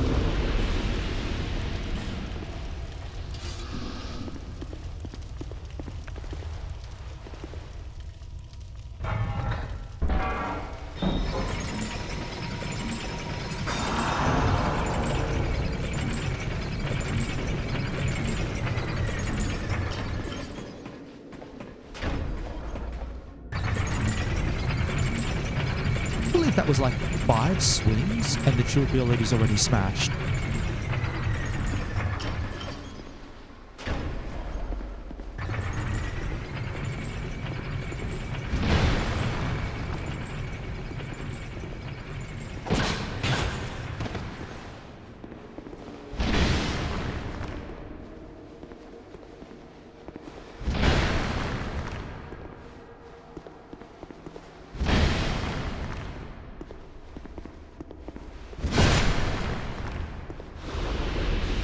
Yeah, the durability's already smashed on the Great Club.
I would have had to switch weapons anyway from the Great Club to the Mace.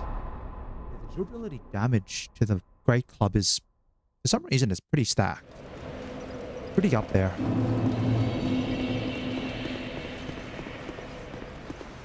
I think it's like... I'm wondering if the game's running at like a crazier frame rate than the 60. And that's what's going on with the durability.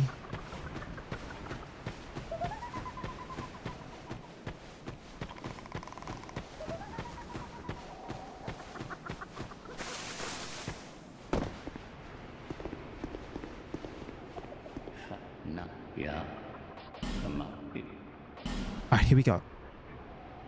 So I should have 3 more human effigies after this. 4 more, actually. So I've still got plenty of attempts. That's 2 hours into this stream. Means I'm locking myself to 2 hours more at most, which I probably will need for at least any one of the DLC bosses.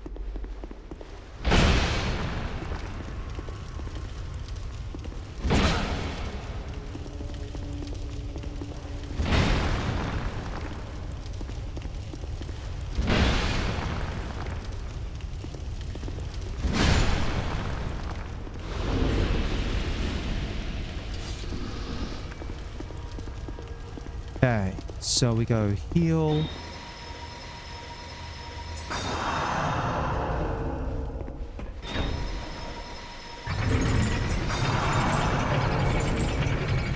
Take that off.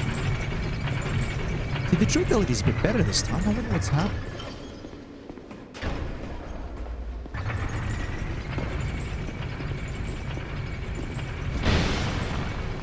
One, two, three, four, five.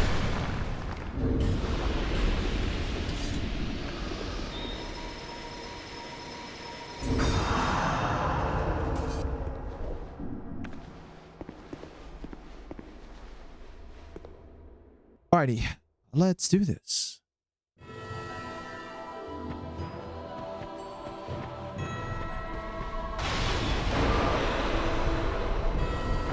Portals.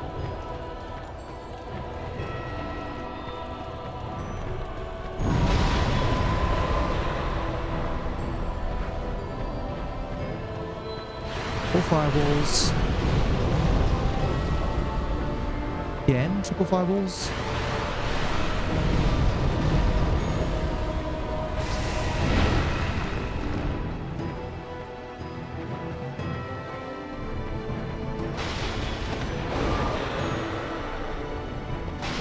Spear.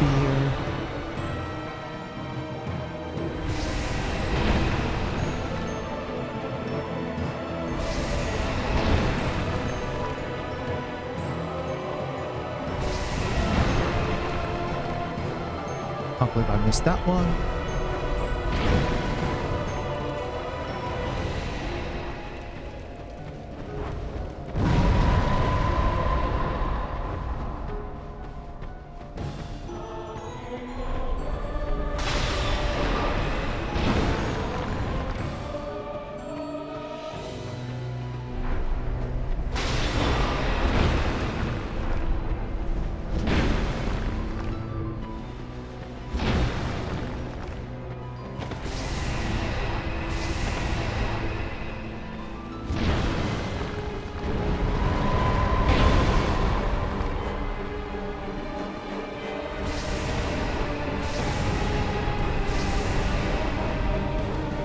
Focus, focus.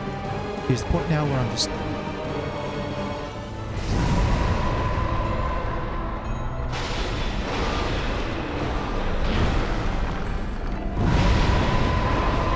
trying to avoid taking damage.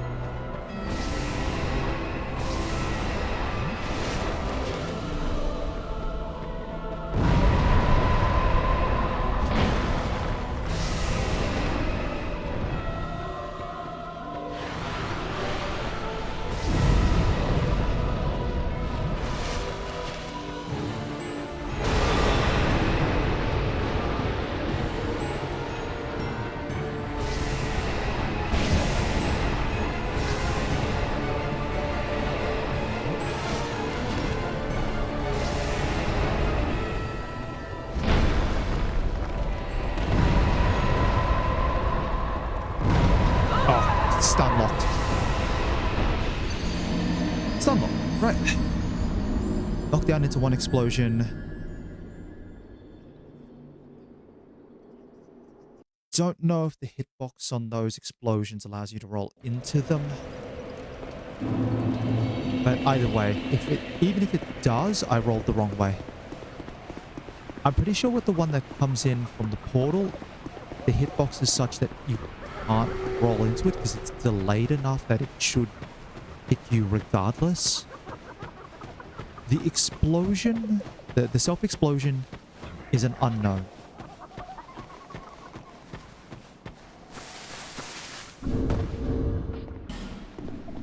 Alright. Finally, not yeah. Come on, if Come on, we can beat Dark Lurker.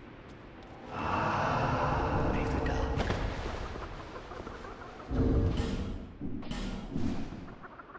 Cool. Just making sure my equipment's alright.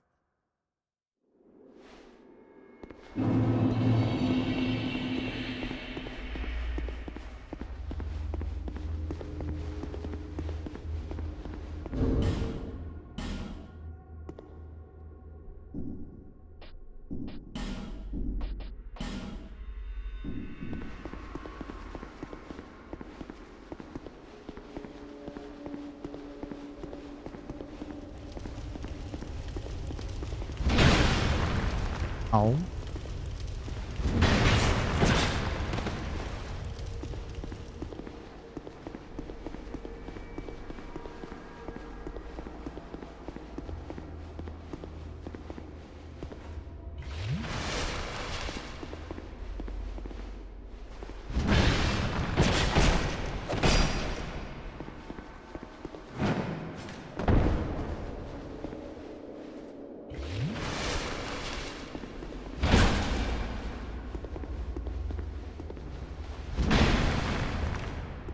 Three, 4, 5.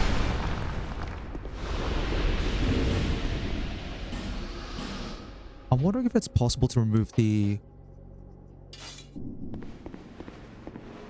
strength ring. Don't think so. I need a piece of gear that can give me +1 strength. But I don't think there's any chest piece that allows for +1 strength. And without it, I'm at 12 strength exactly.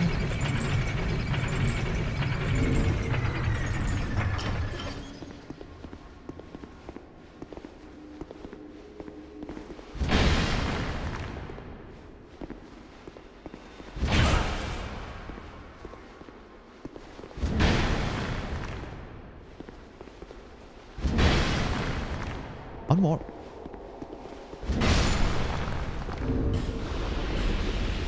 Yeah, for some reason my durability damage is like through the roof there.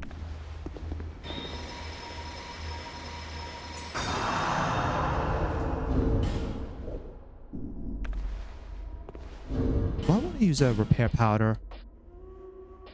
I have 6. I'd rather not.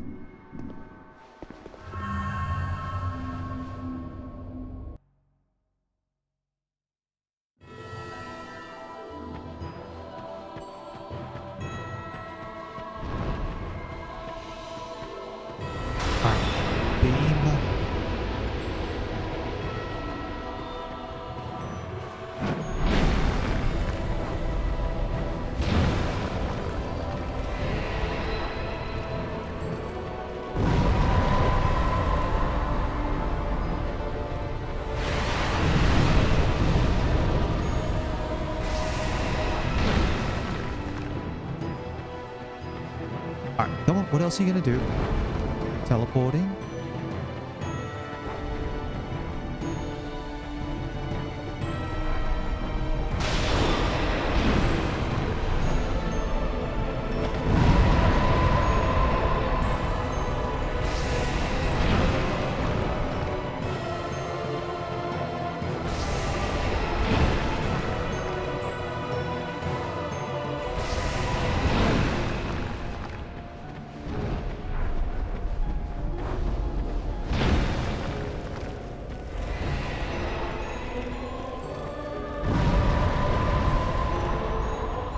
Couple of extra free hits here.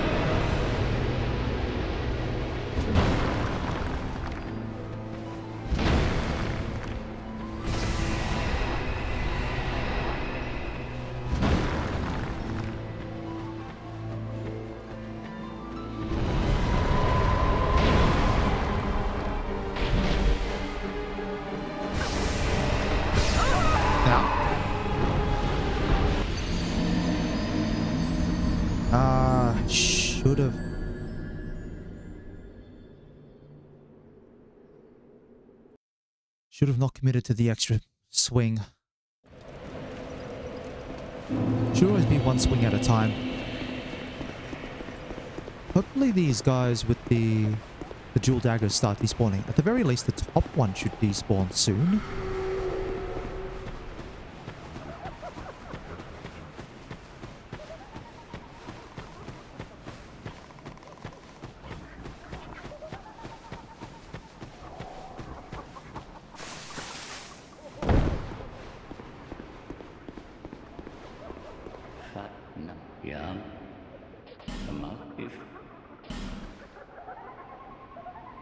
That puts me down to 2 human effigies.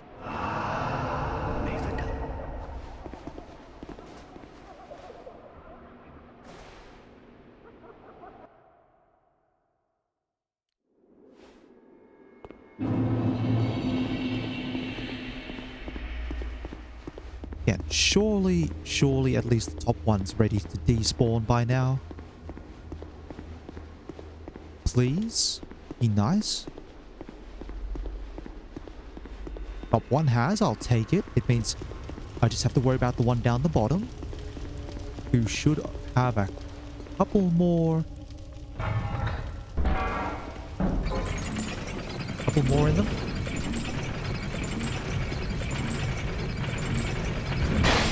Oh yeah, parries. Gotta love that. That's the, like, something that's seriously lost with weapon arts is fun shenanigans, like two-handed weapons having a parry on them.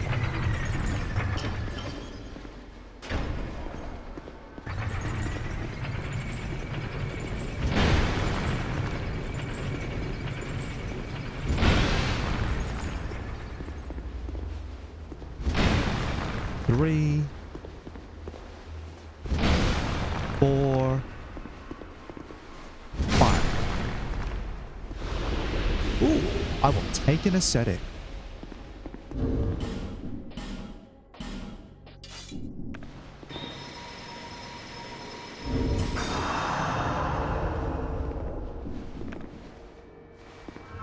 Alright, here we go.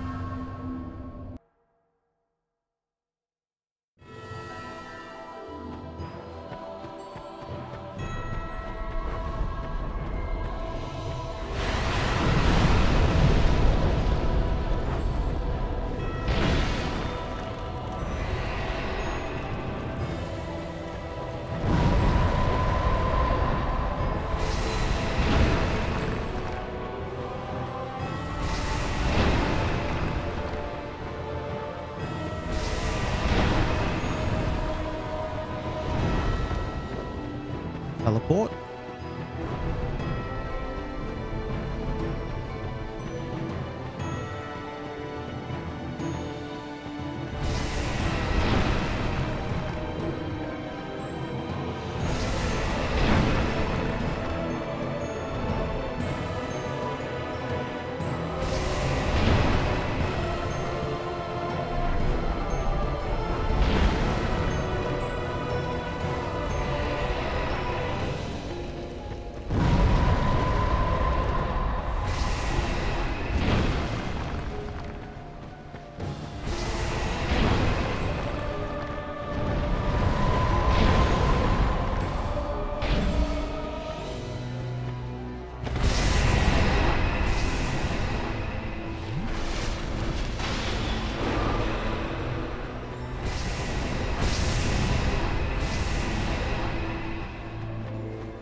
Tried running. Could have rolled. Alright. It's fine, Dark Lurkers. Still doable. It's just a matter of juggling 2 enemies at once.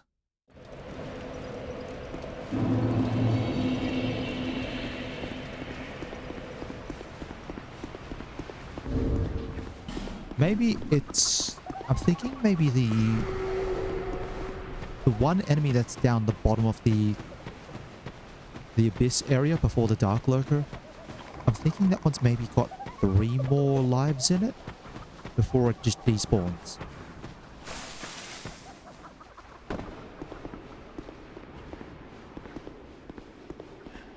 Yeah. And 3 is still fine. Yeah. There we go.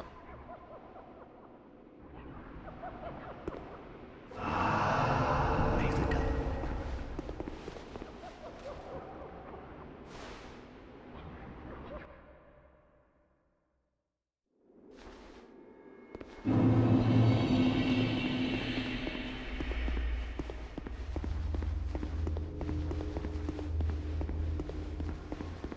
Okay, here we go. Yeah, it might have 3 more in it. I know there have been some times where I've managed to clear out everyone on the top and then not managed to get the guy on the bottom.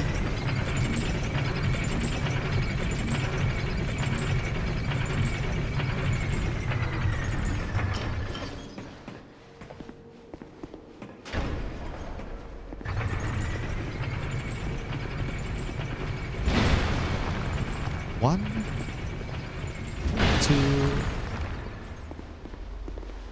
3, 4, 5.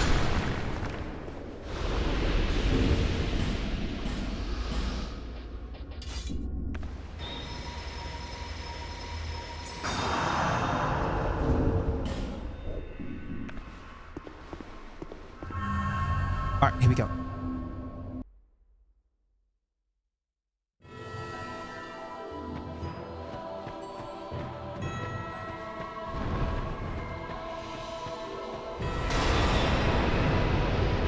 All right, first attack's pretty good.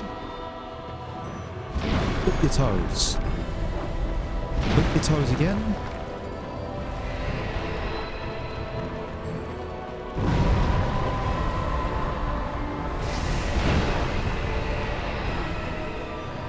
Ooh, I got lucky there.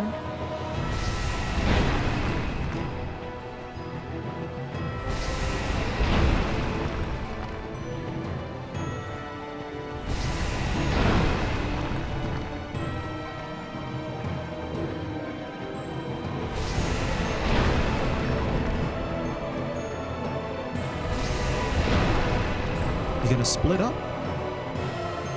I'll take another free hit. Both of them.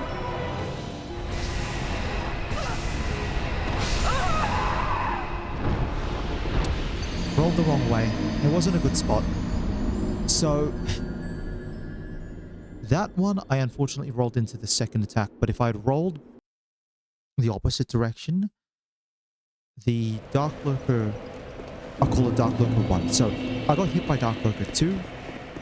Unfortunately I rolled into the direction of the attack of Dark Lurker 2. So then I got hit. If I had rolled the opposite direction, which was to say rolling the opposite way from Dark Lurker 2's attack, I would have been in range for Dark Lurker 1's potential third follow-up.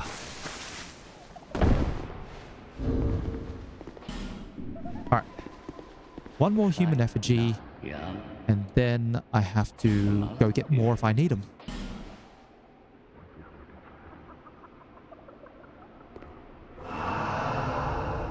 May the dust. Let's do this.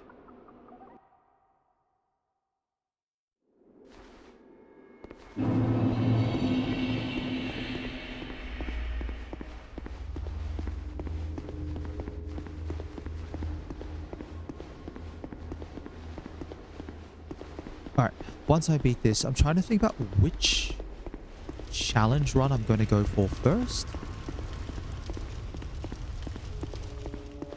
Thinking I might as well try to torture myself and go for the Ivory King DLC challenge run. That one is very much torture. It is very, very much torture. Because not only is the run to the boss very, very difficult,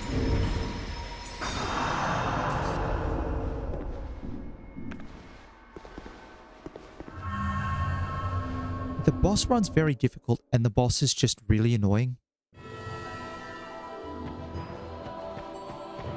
It's basically just two cats.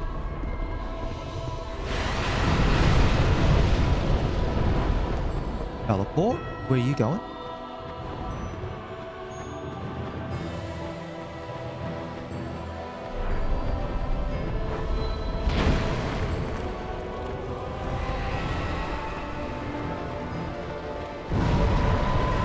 Yeah, I think when the boss splits, I can only go for one. I've got to make sure I only go for one attack. I don't commit for the second.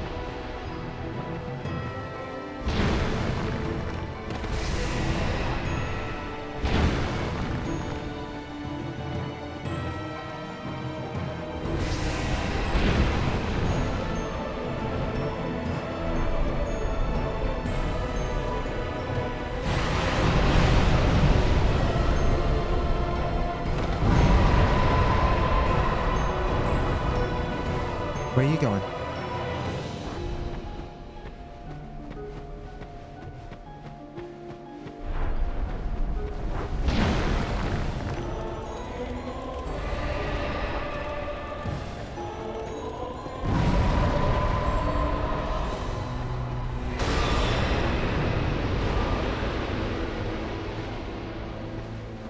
Tap your toes.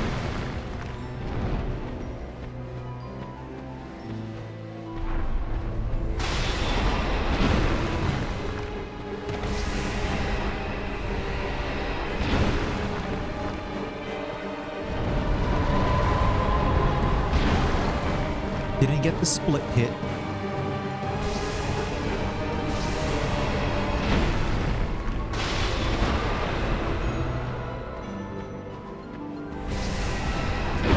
There's the other one.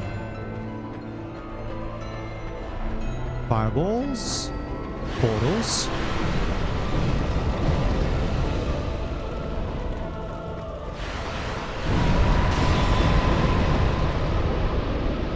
Doing it again.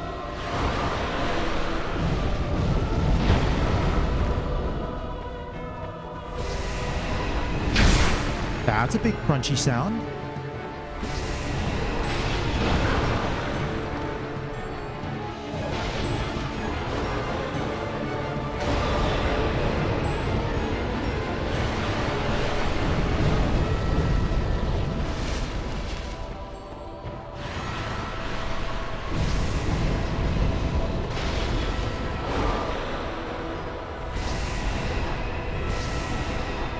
Hold on. Focus, focus.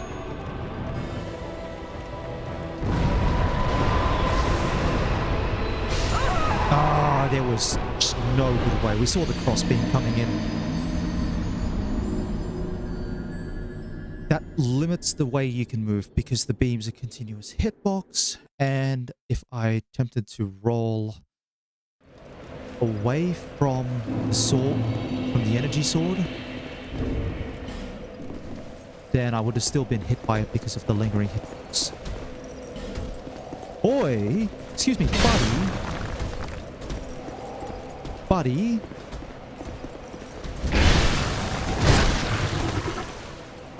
No.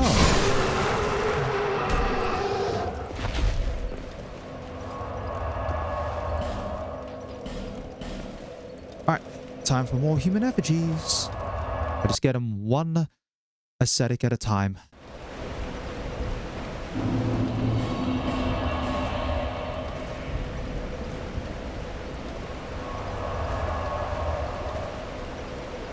You know what? I'm gonna pop something on. What else can I listen to? Pop back up to YouTube.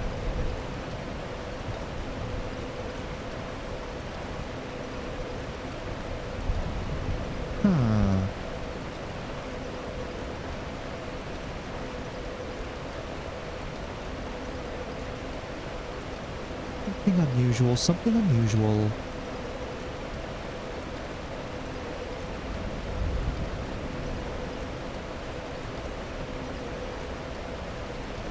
Nope. No, no. No.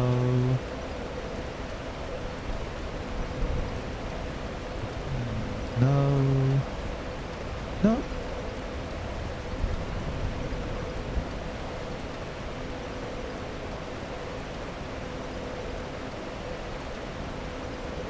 No, I'm getting Metallica. I don't really want to listen to Metallica. What else am I getting at the moment?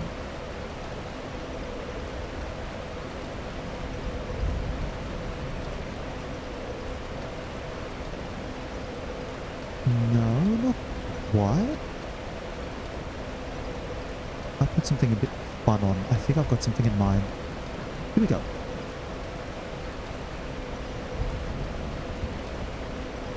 Alright. I am listening to Dark Part, Discovery. Like the full album, might as well. I'll let it rock out.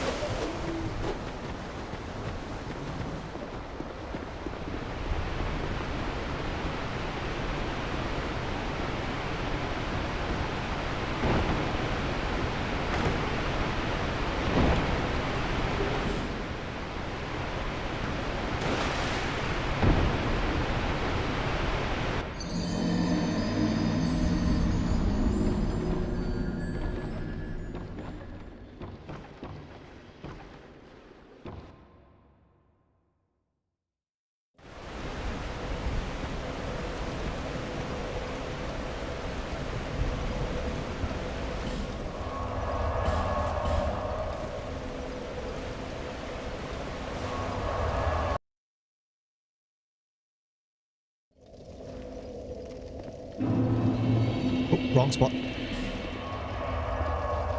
Brain went to default there.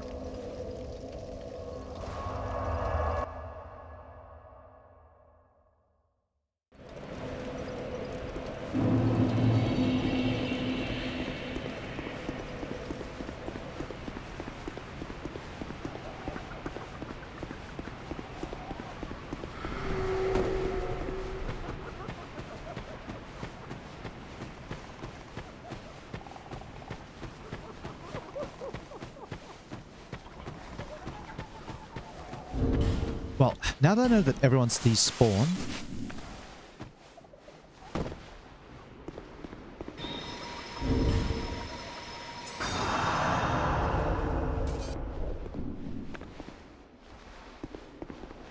No, yeah. Come on, if.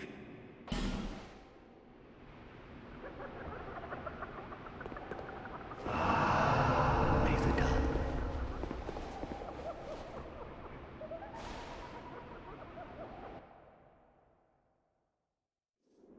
all right.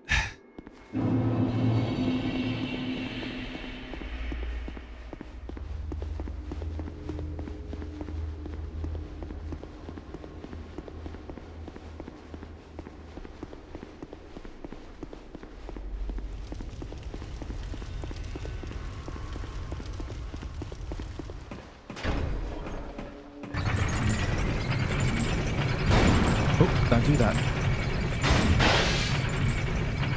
That one instead.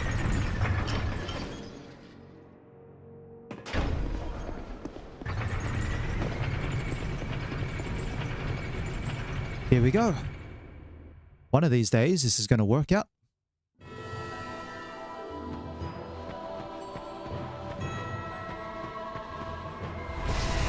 Bop. Bop. Don't know. I think it's going to be like 20... 25 pops. So that's 2.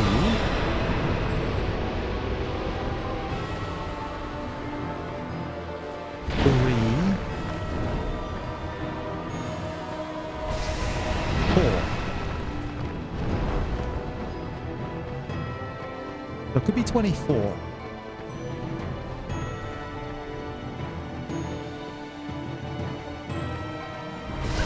Ow. 5. Yeah, see that one? You can't roll away from the attack with the frames that I have because I don't have the distance and I don't have the frames on the roll. So...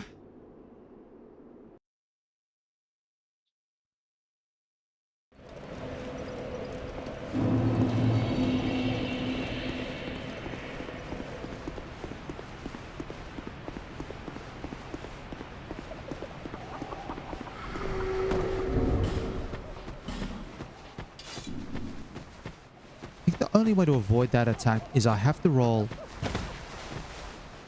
sideways. It's just often it's a habit to try and roll away from attacks. But that doesn't take you out of the attacks. Doesn't take you out of the attack's actual range.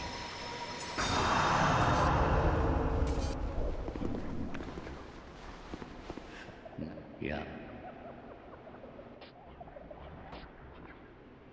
May the dark. Hold on, I think I'm going to do something a little different here, and I'm going to switch out the Ring of Blades.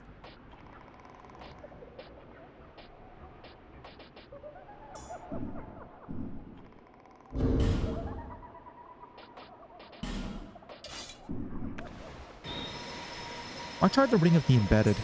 I'll take more damage for sure, and I do slightly less, but I do have a bit more health. Yeah. Come on, if. Also gives me a bit more stamina. May the dark. I don't know if it's going to allow me to go R2, R2. But it might allow me to go R1, R1 on the split.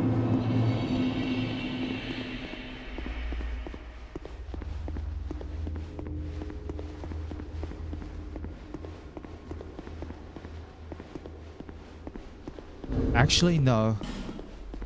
Yeah, the extra health's not going to help me in this case.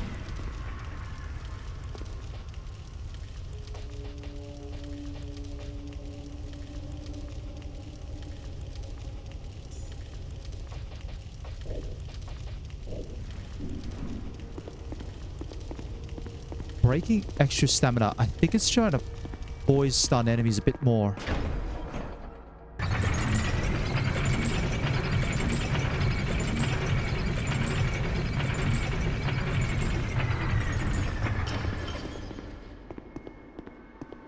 We'll try it with the Great Club.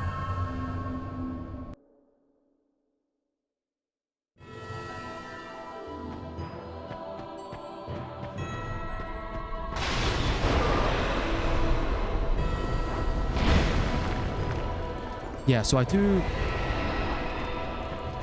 So from 292 to 266. Which is... a couple of points drop.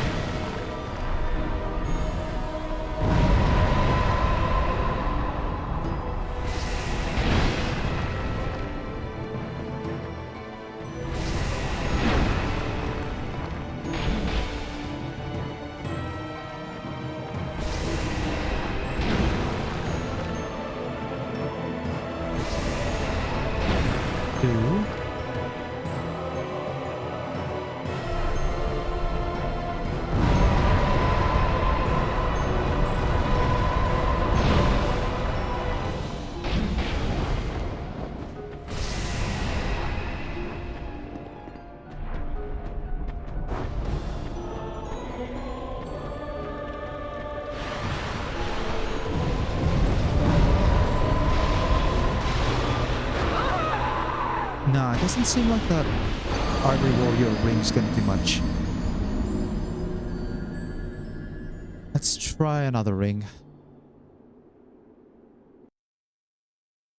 Life ring's always an option.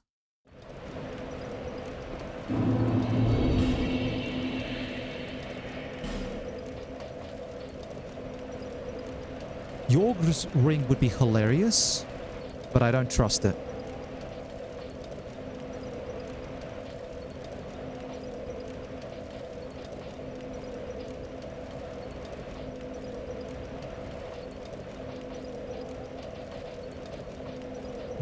No.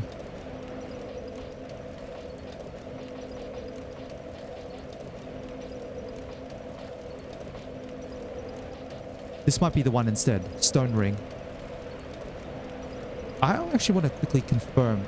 Is there a slightly better stone ring?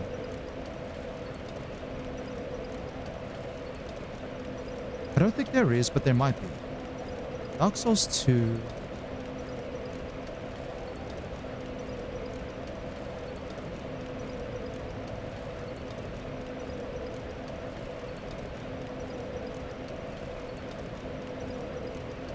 Actually, this might be the thing.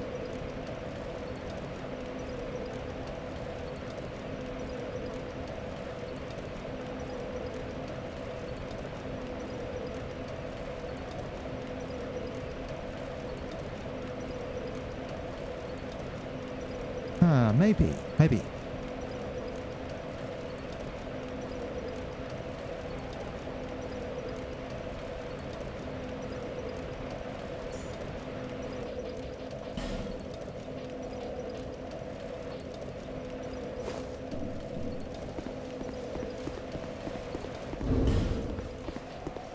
Yeah, I'm just wondering if I can actually, like, hit them enough in order to get more stuns. Because two-handed R2 with a great club should do, like, one of the highest amounts of poise damage in this game. Oh, well, time to test this out. Someone's about to get actually... Time to club them out. No.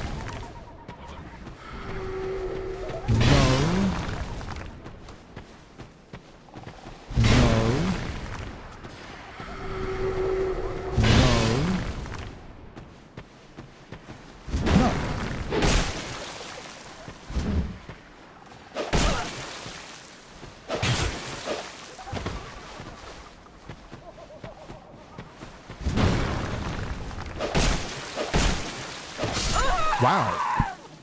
Okay, well, that's me fat rolling. Sure, he feels good about that.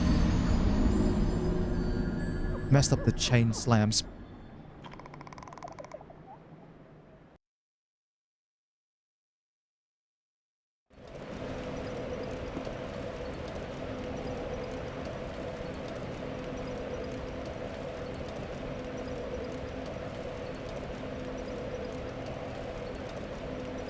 Okay.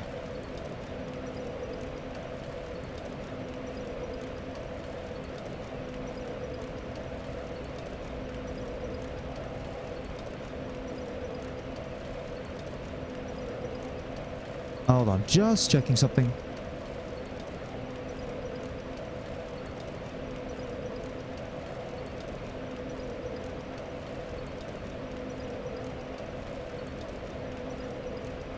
Alright, that's alright.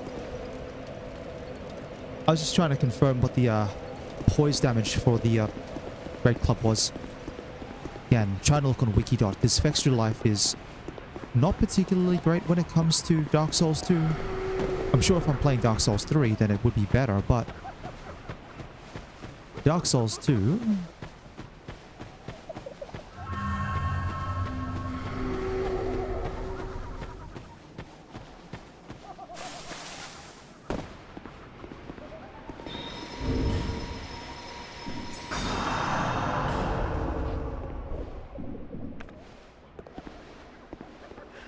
No. Yeah. Alright, 2 more entries after this.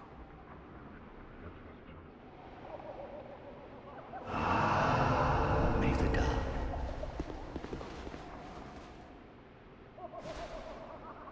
2 more.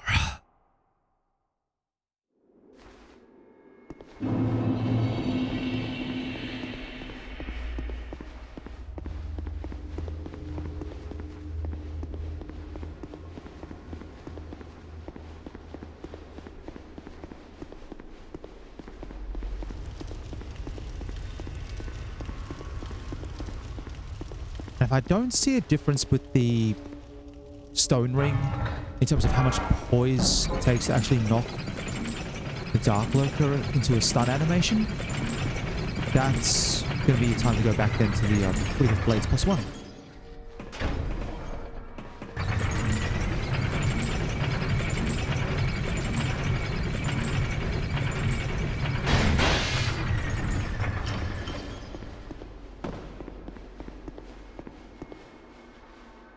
Okay, here we go.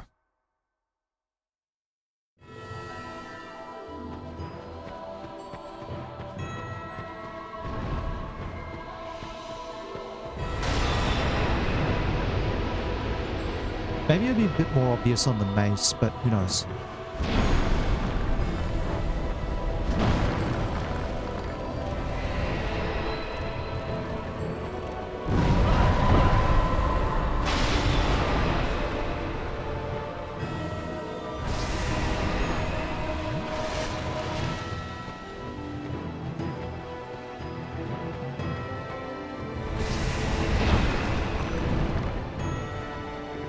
One, 2, 3,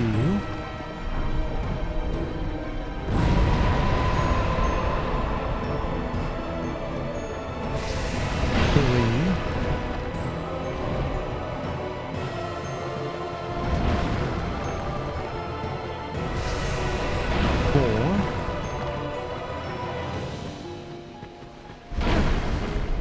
5.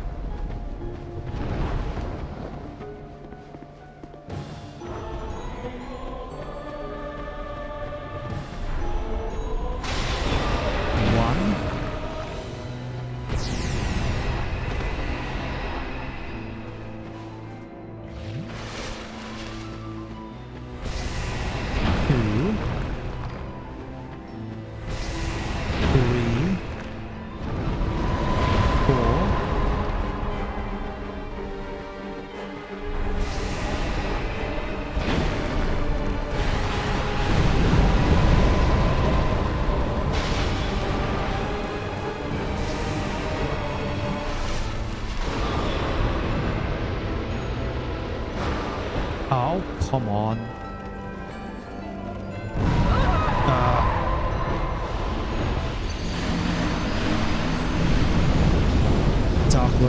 things cooperate. Might actually have to go look at Fextra Life. I just want to see if Dark Lurker's got...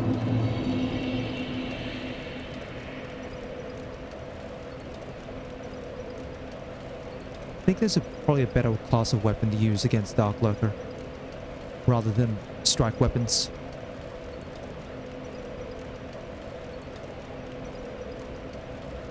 Alright, where are you, Dark Lurker?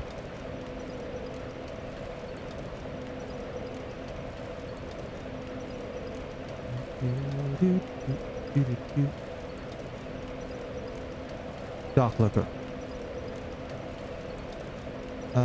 Fire, lightning, and magic.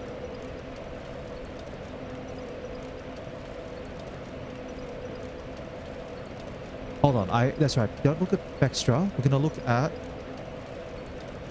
So someone compiled it's like a Google spreadsheet of all boss resistances in Dark Souls 2.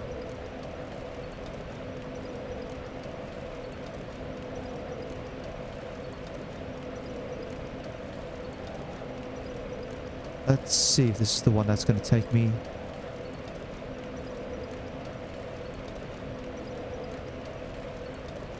It's the right one?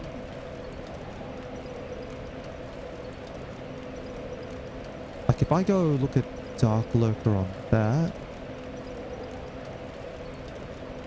Again, lightning would be really good.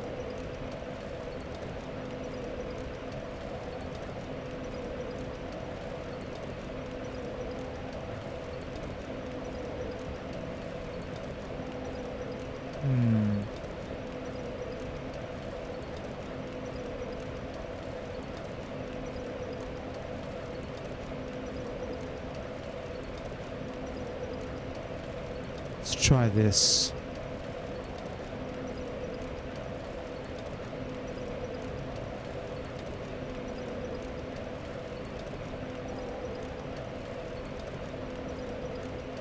Oh, I don't like using this one.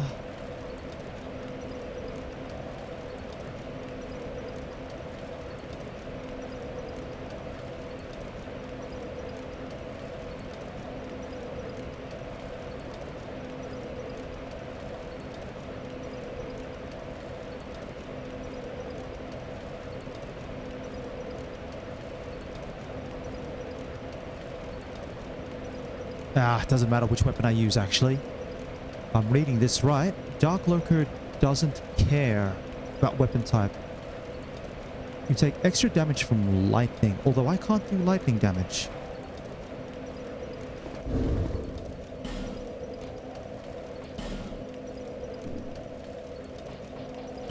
Again, everyone wants lightning damage.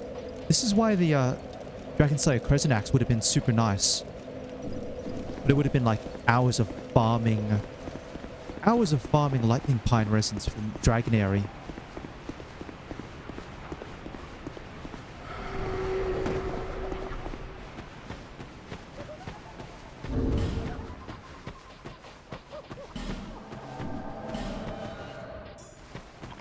Alright, fine. We're doing this again?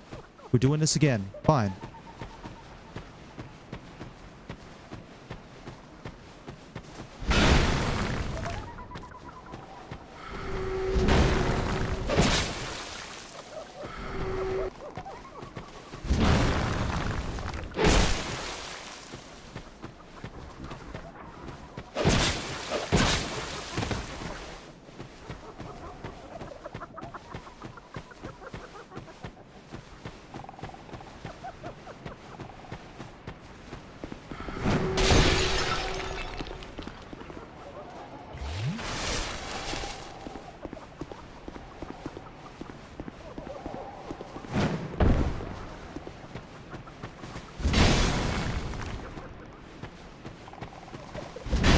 Three.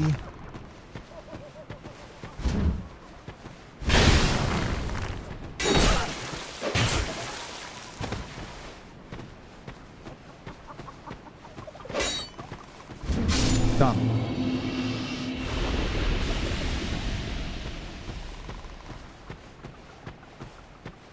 At least pay the entry toll. I'll take that.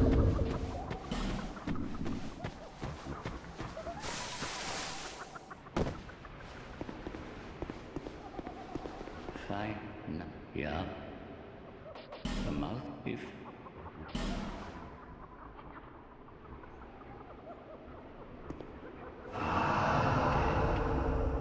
May the dark.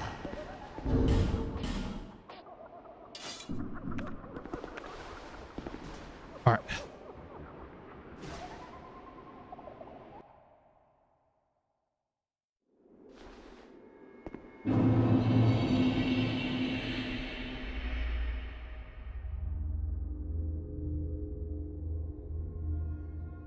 All right. Let's do this. Sorry, just trying to fix something here. Come on, Dark Souls 2, cooperate, please. Thank you.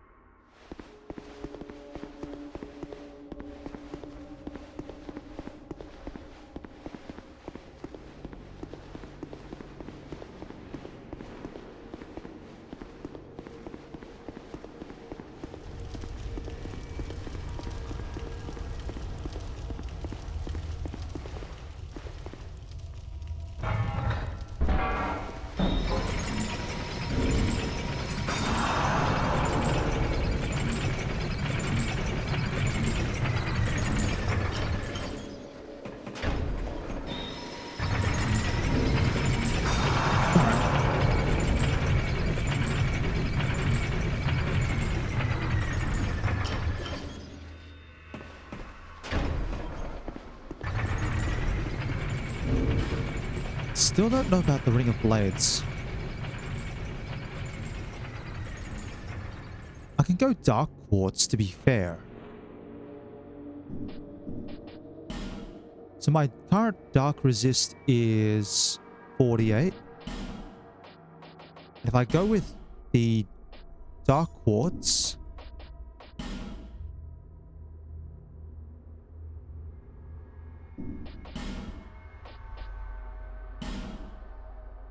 supposed to increase Dark Defense. Dark Defense is 48 still. Why is it not increasing?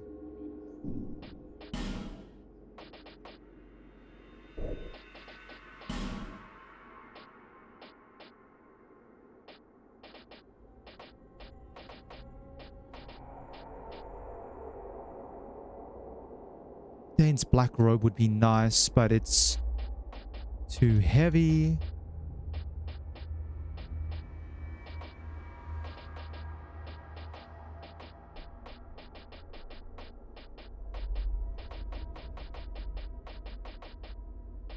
All right, let's do this.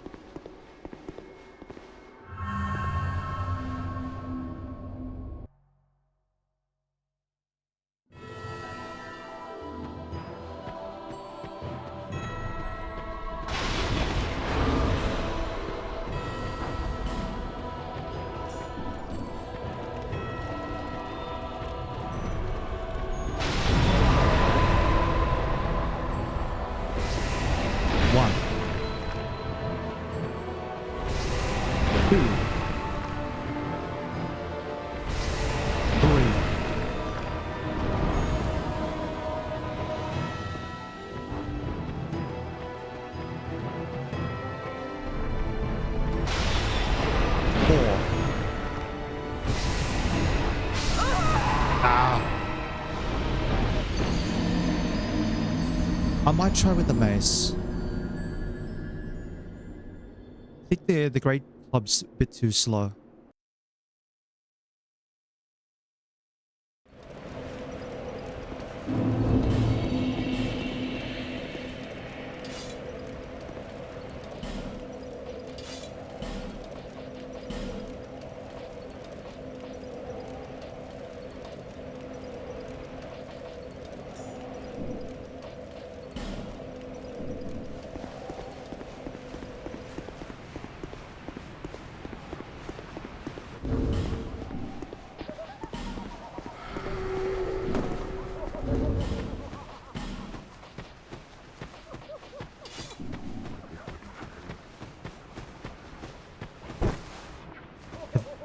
very least, I might be able to get a spell parry off. I don't know if I can spell parry all of Dark Lurker's attacks, but No, yeah. The mouth, if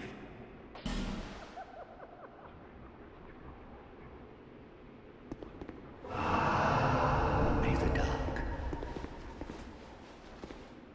all right, here we go.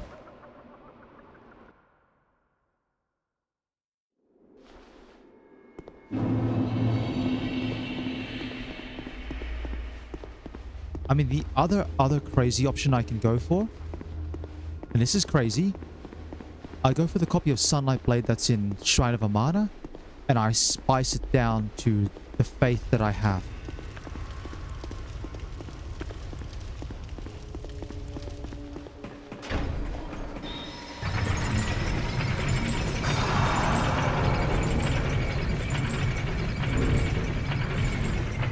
At 14 faith. That would require, however,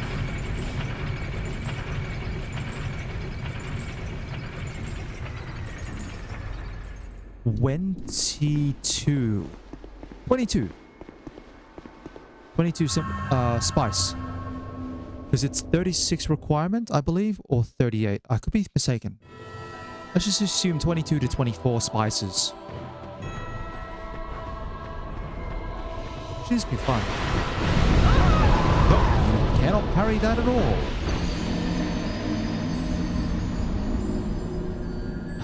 Well, that was a waste of a human effigy. We'll call that one the freebie from the Forlorn.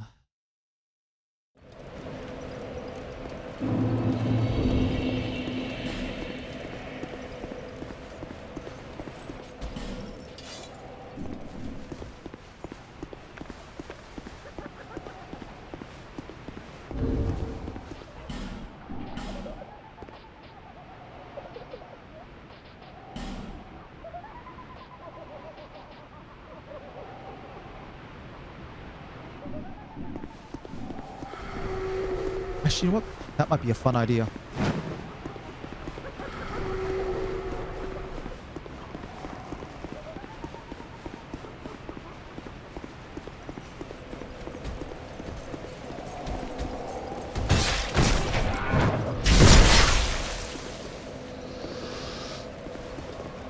Alright, Shrine of Amana time again.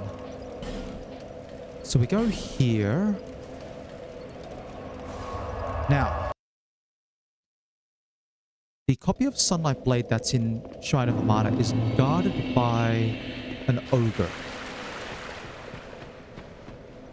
I can play it in the way that I kind of just aim to scooch past the ogre, open the chest, and then make out, break out of the way, I should say.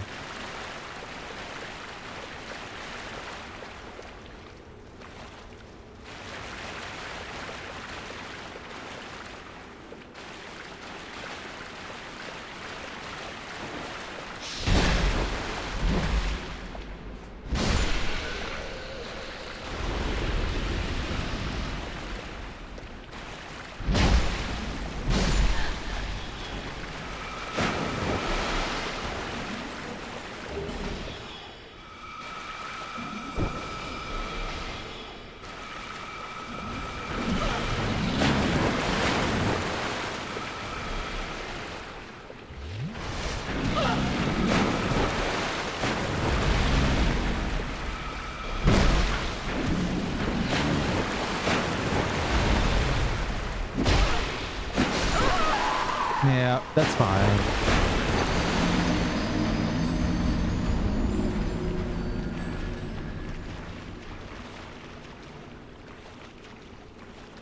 This is where it starts getting a little tricky trying to go for Sunlight Blade, because the more people that you run away from or that you try to deal with, the more you're going to keep running into enemies. Again, the mages are spaced out in such a way that it's like you deal with one and you have to You take out one and you'll have to deal with another.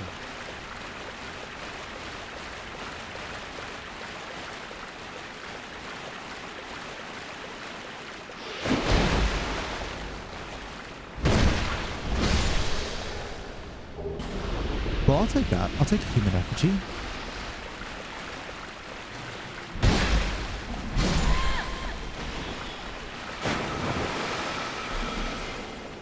There's the chest right there.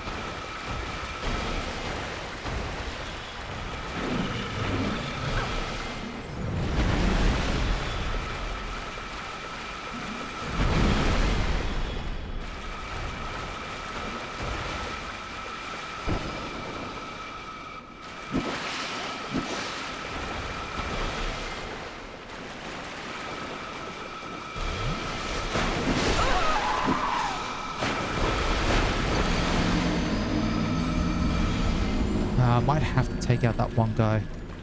Oh, the one mage. Fine, we'll do it that way.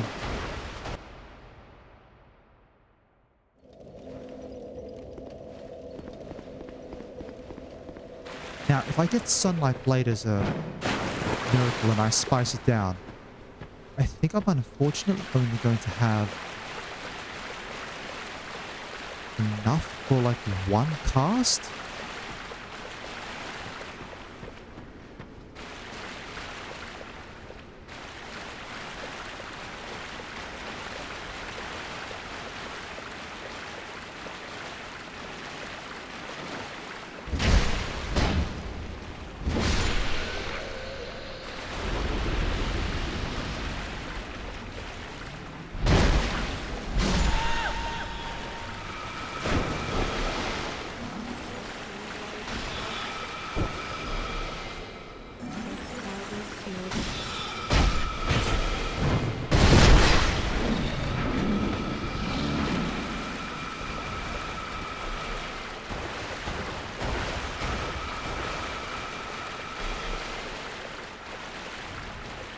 Alright, hold on. Let's get myself some space.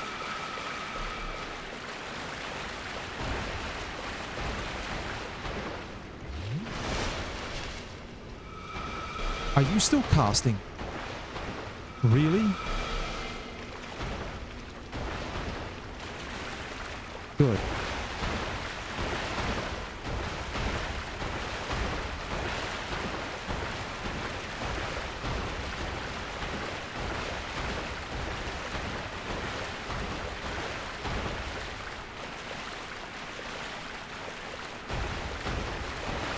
Come on, come on, come on.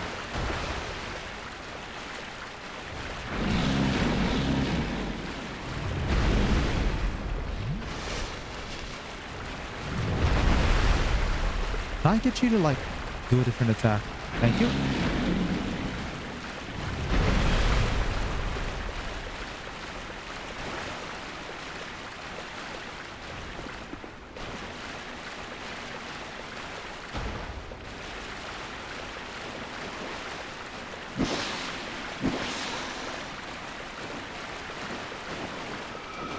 Stop.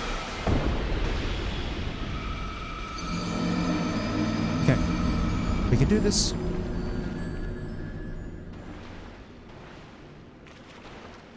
Can't believe I have to try and think of... I have to think about how I'm going to handle Dark Lurker.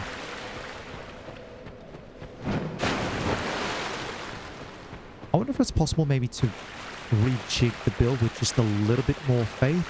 Although I don't know what's the breakpoint for Sunlight Blade. I'll have to double check.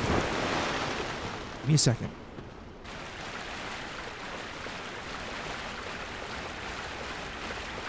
I'll just take out the enemy here.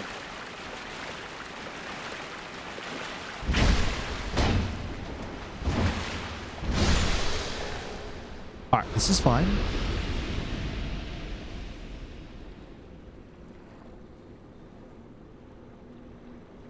Alright, Sunlight Blade.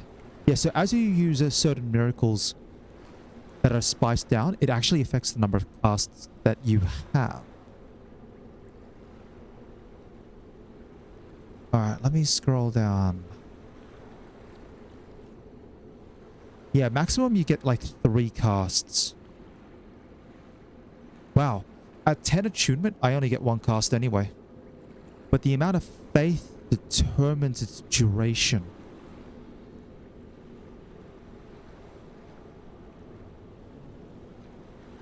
So at like 10 faith you get 26-second duration. 20 faith you get 30-second duration. But at 30 faith you get like 50-second duration. Its standard faith requirement is 36. Total AR times 5 durations dependent on faith.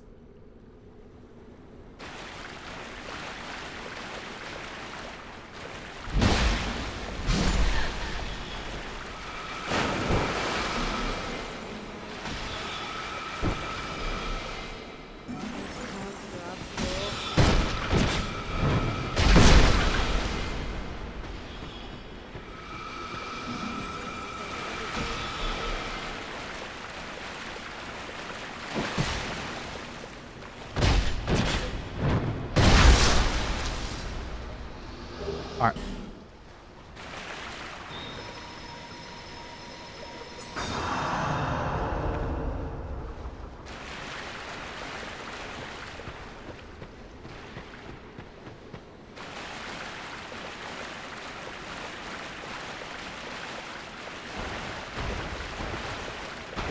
Let's get the big ogre.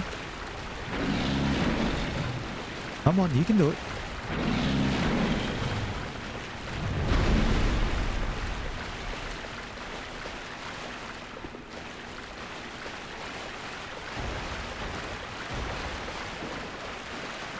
Run here.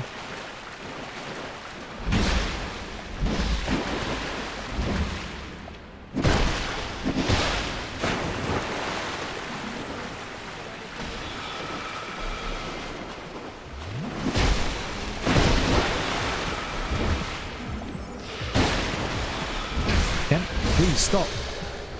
Thank you. Oh my goodness, I went the wrong way around the post, didn't I? Okay, we're doing this again. We are doing this again.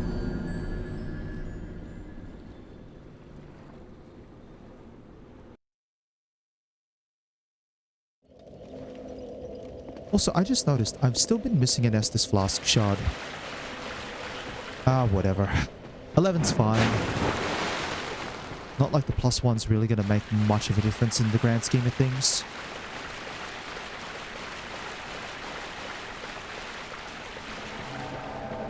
Oh, forlorn. Come on, buddy. Do we need to do this?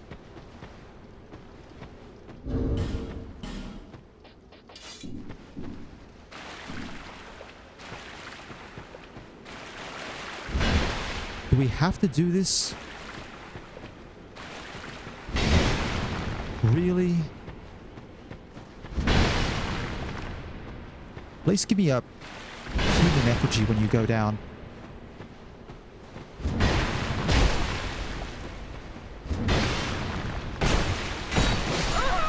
Ah. Caught in the combo attack. And that's because I missed a single slam.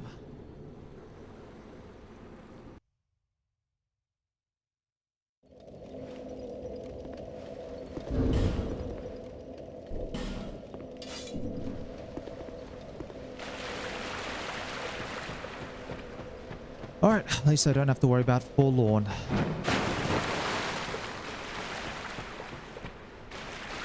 It's just a bit of a slog. Yeah, the pathway that you see me go along here is... There's the ogre at the front. You have the 2 creepy crawlies coming in. Then there's like 2 sorceresses. Just casting there.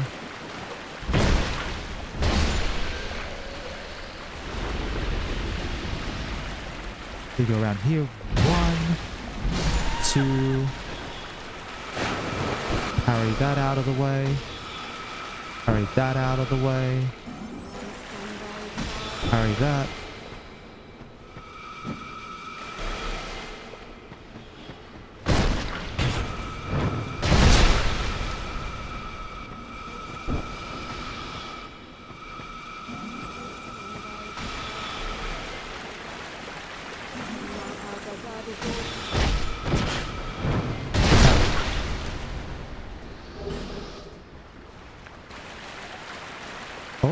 That's those ones. Now, if I can juke the ogre, deal with the two creepy crawlies.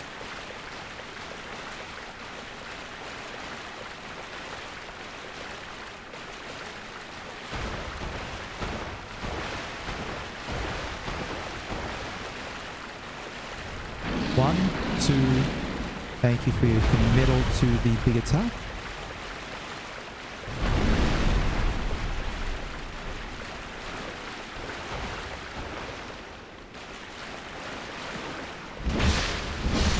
One.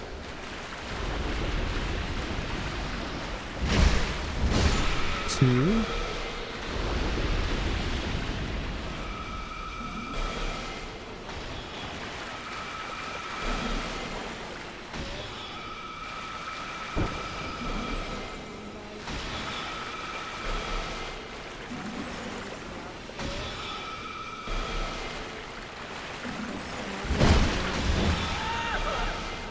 Oh, almost fell off.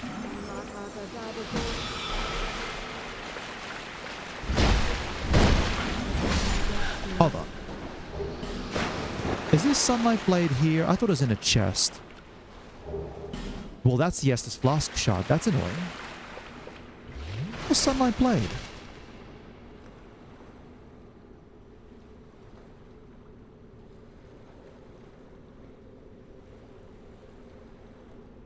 I'm looking for... It should be along here.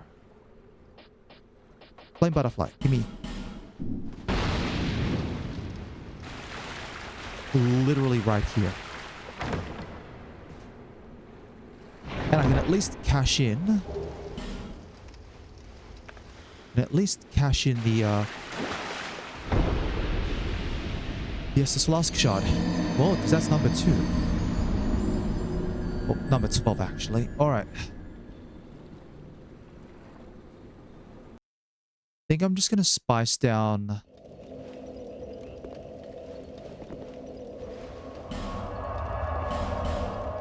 Hold on. If I spice down to... Sunlight Blade down to 14 faith. And then... Hold on, does it require an additional achievement slot? Fit it in. No, it doesn't. It only requires the one. Is that a here to see, however? There you go.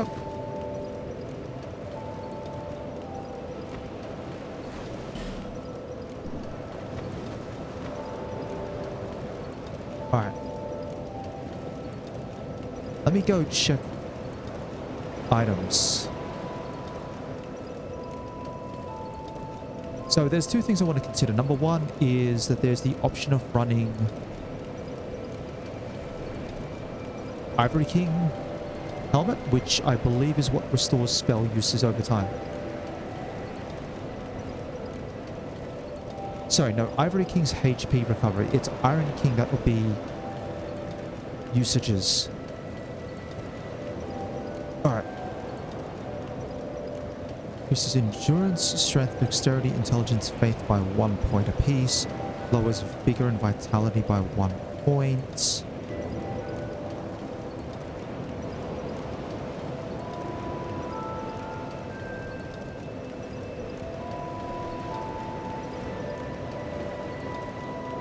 Every 2 minutes. So Iron King is every 2 minutes, 20% of your casts are restored, but it always rounds up. So at the very least, you always get 1.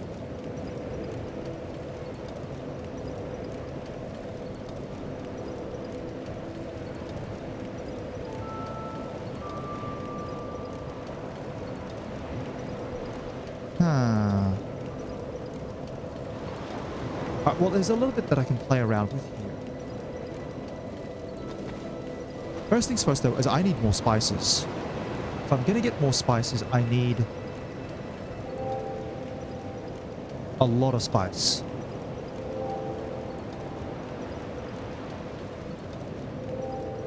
As for where I can get more, I might have to make a couple of runs to some other alternate areas.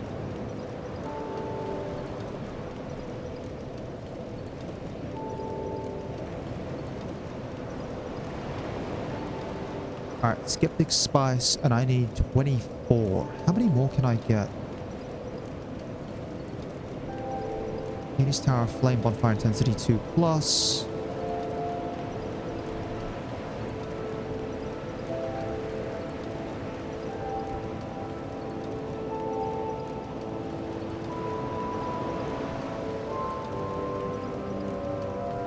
On the Belfry Lunar Bonfire, the one after the gargoyles to respawn the spices. Does that still work?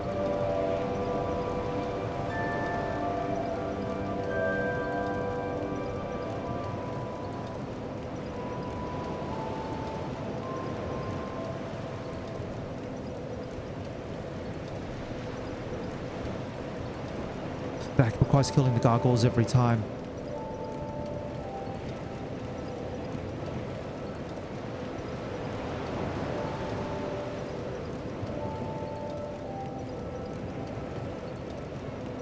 What about Covetous Demon?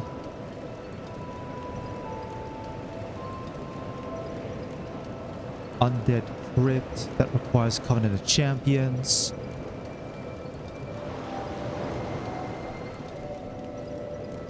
Seriously? Is there not a good spot, say, in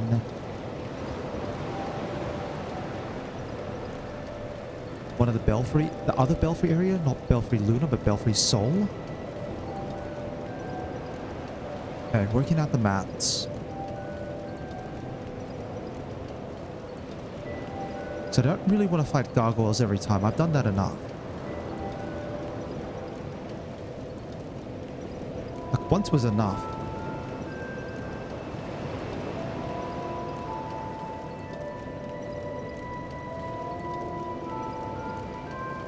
Three there.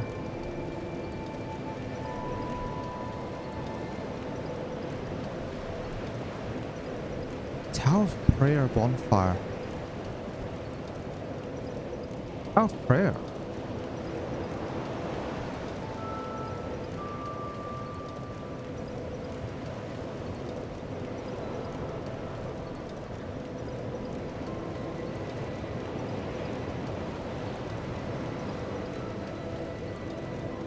Oh, really?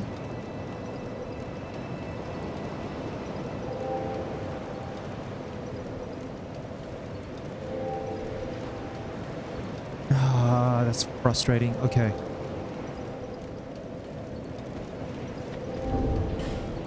Again, if I faith this...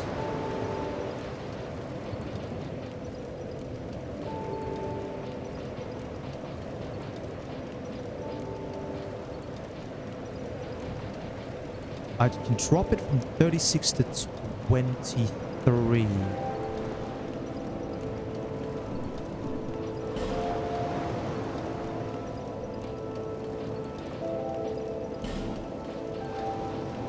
I need the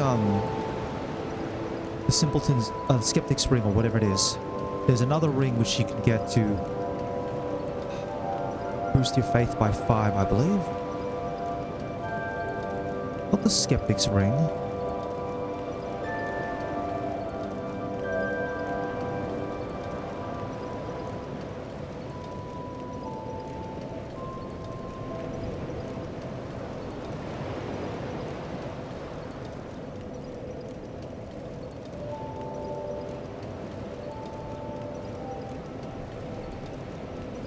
Ring of Prayer. Oh no, the Ring of Prayer is sold by Lissy of Lindelt. I can't get that. That's a no-go. Alright. How would I do this? I've got Lightning Clutch.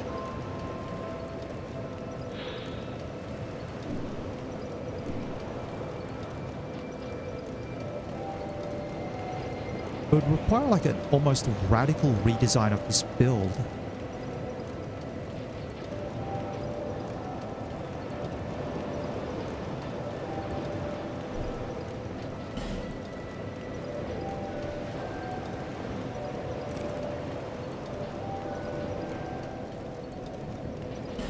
Crown of the Sunken King, or I can go King's Crown.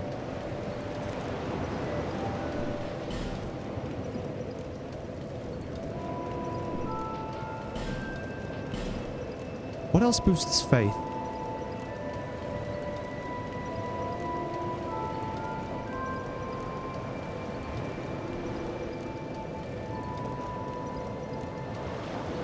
But gear. It ain't cuffs, does it?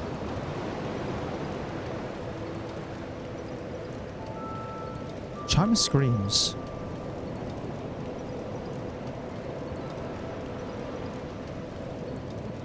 Increases faith scaling based on your current faith level.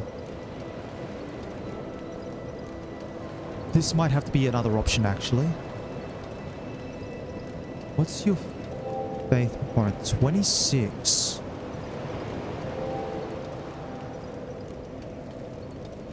So in order to wield it, I would have to require 20 faith. Because it gives scaling faith based on your faith level. So you need at the least 20 faith in order to wield it. Now I have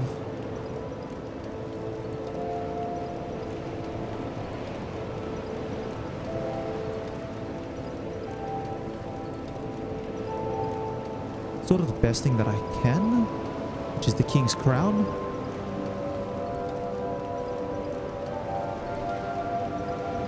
Only other thing is Agadane's Cuffs.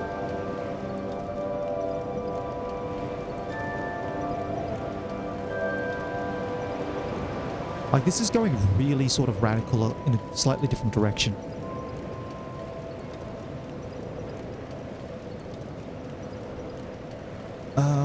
What would I require for this build, though?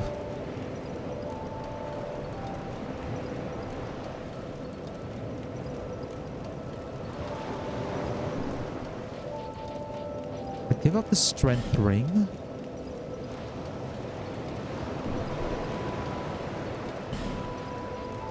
I have to put lightning clutch on. Give up dexterity ring. Or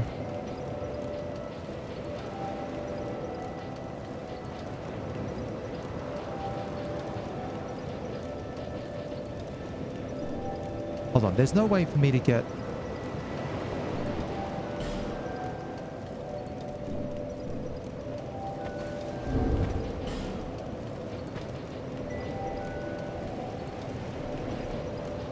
yeah, I'd have to invest another point of strength already.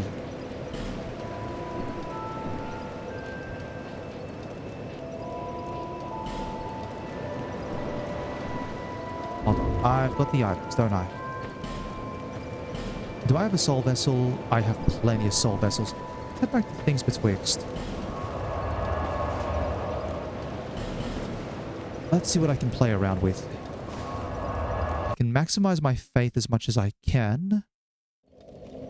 Then I'll do so.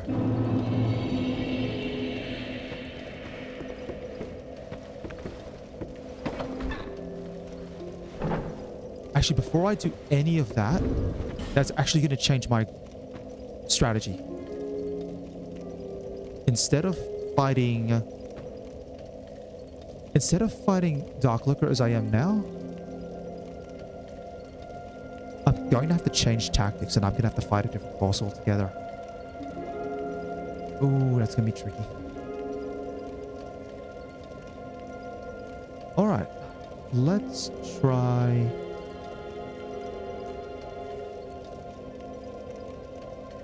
Let's try it. This is going to be really wild. I don't think this is going to be fun at all.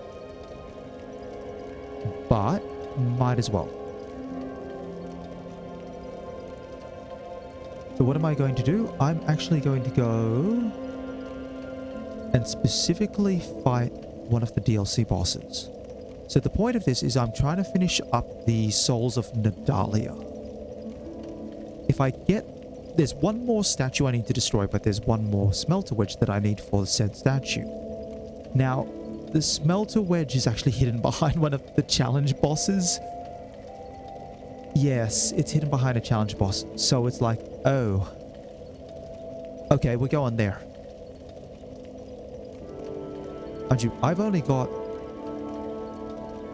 about half an hour? Sorry, about 35 minutes. Whether I pull this off or not is completely and utterly unknown.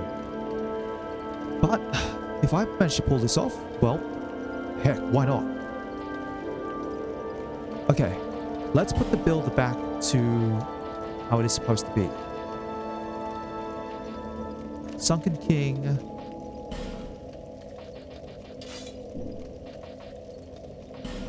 We put on Strength Ring.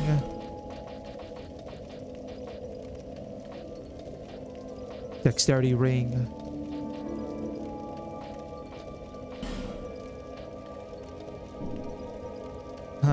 And that's about it. Although, to be fair, I'll need to go with the peasant attire.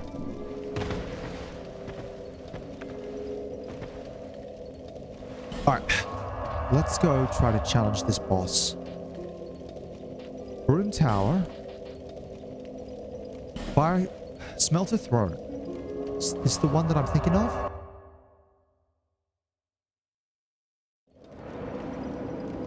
This is the one.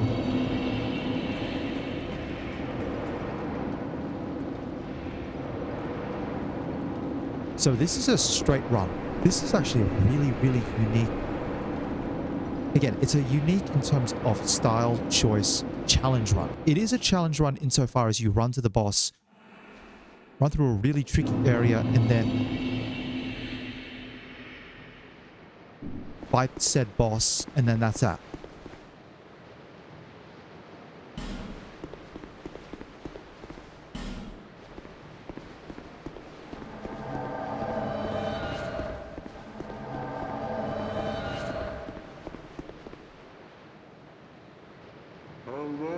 Now, I don't know if these guys are going to survive or not.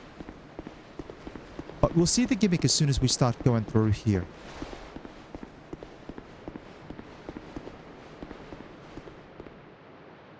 You can see all the salamanders.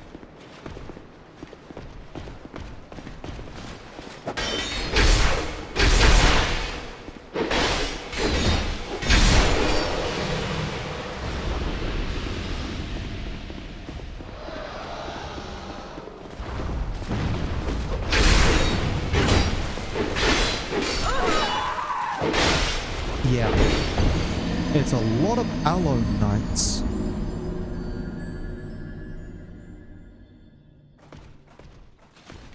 So that's Aloe Knights soldiers, and you can probably tell by the armor it's going to lead up to someone related to the Aloe Knights.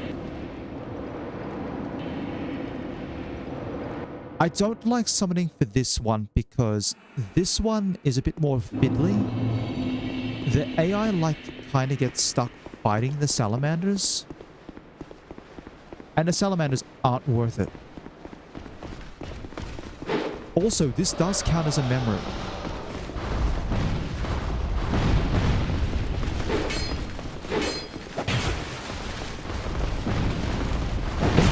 We go that way.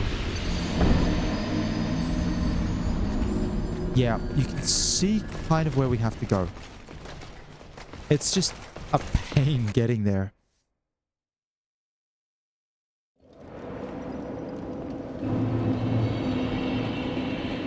But it's a long trip, actually. I think you go through here. The last part I remember because you're up on a walkway and there's Aloe Knights with great bows shooting at you along that walkway. And if you fall down because they knock you down, you get absolutely bullied by salamanders that are underneath the area.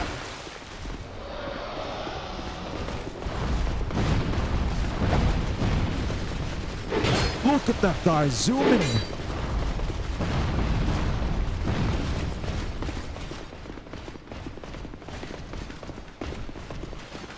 Oh no, this is not the right way. Sorry, buddy. I'm so sorry. This was not the way I intended to go. One of these pathways is going to be the correct one. I'm just going to keep running for it. I've got to remember my pathways.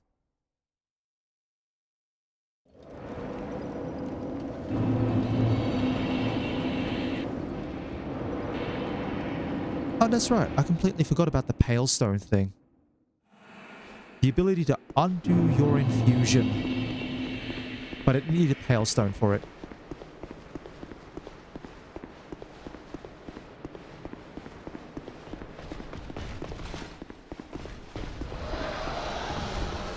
Let me try this doorway here.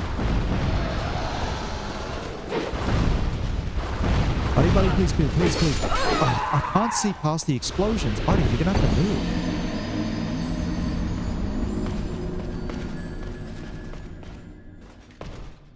Yeah, because this is a memory, you are on a time limit in order to make it to the boss. I think once you get into the boss fight itself, you're fine.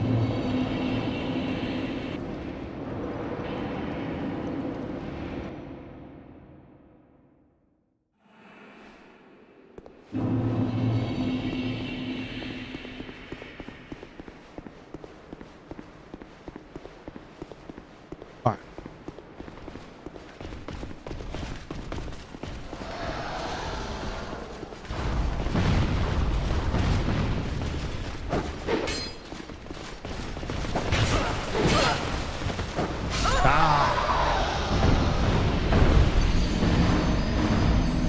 Think running that way is the right way? 'Cause that's not it.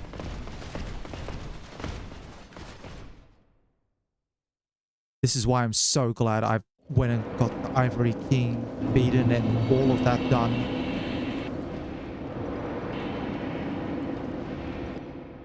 Like, what I'm doing here is a very risky strategy that may not pay off. I'm trying to work on getting to 20 faith. And I have to do it with stat boosts.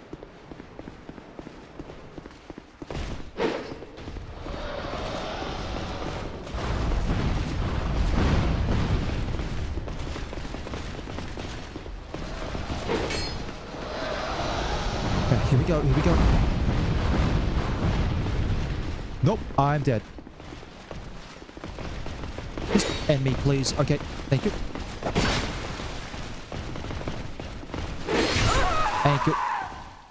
So that wasn't the pathway either. One of these pathways leads to where I need to go. It's... I will find it. I'll find it.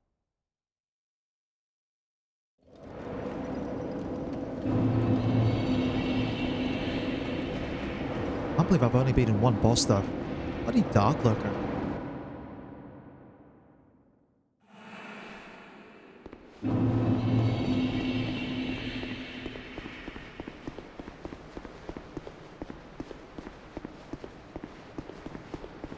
Alright.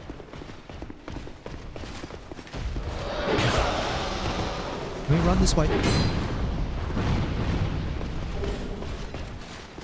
Sorry, that's not where I wanted to go. It's clearly not it. I've got to try that one then. Oh, goodness.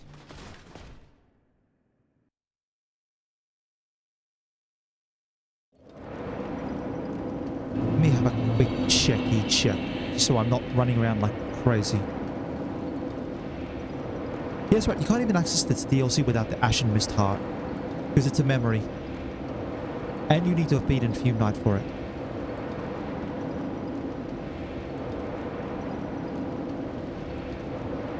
End of the room is a hole.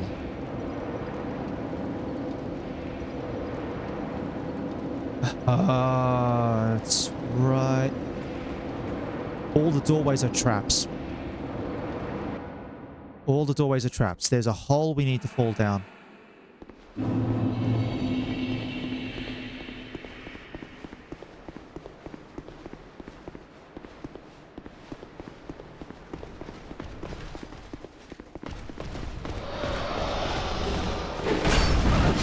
Got it. One of these items is a human effigy, or 3 human effigies. I'll grab it. I don't need the Skeptic Spice, but I do need...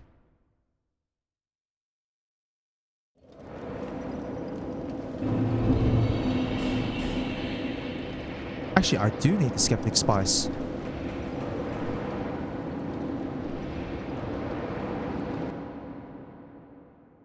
Because if if I knock the faith requirement down 10 points...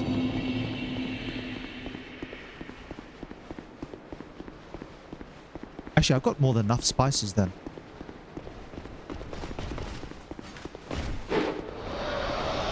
There we are. Human effigies contain enemy, thank you. Yeah, the hole is right there. Behind Mr. Alone, Captain as well.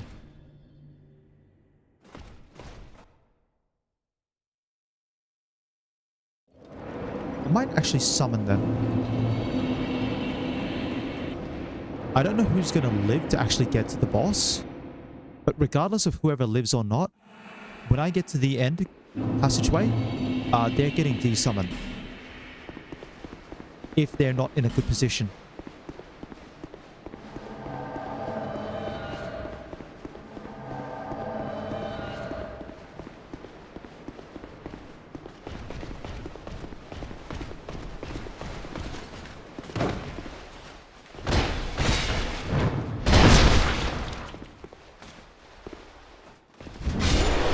That's one.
Here we go.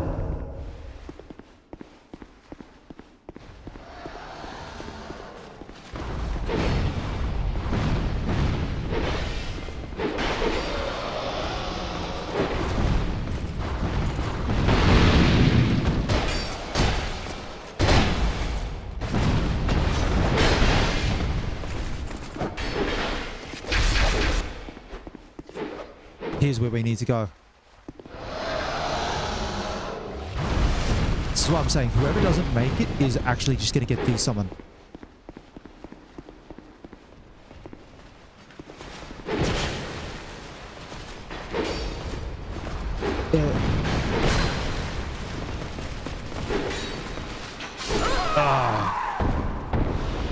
Someone was coming down.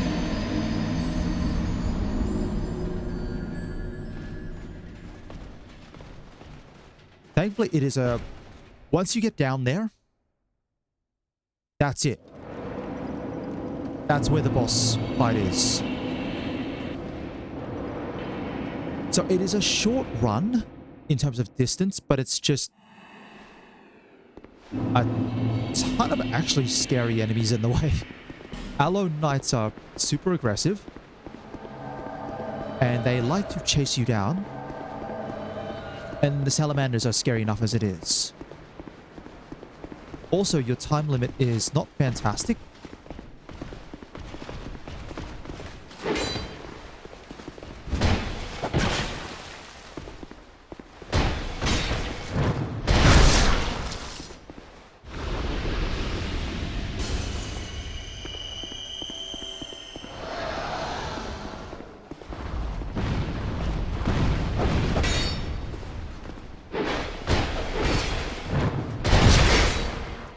Yeah, Steel-Willed Lori's taking a ton of damage.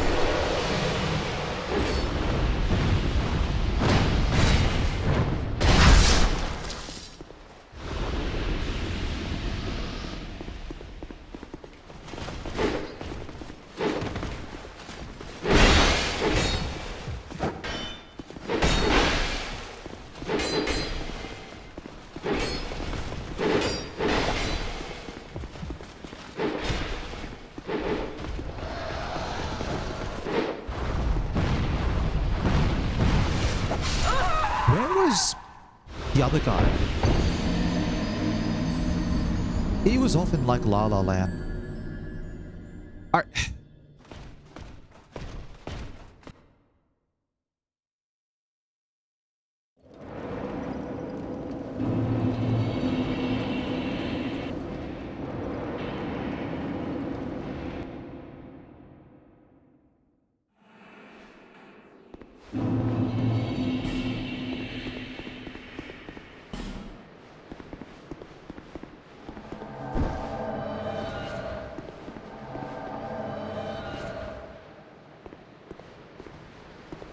Come on, guys. Come on, let's move.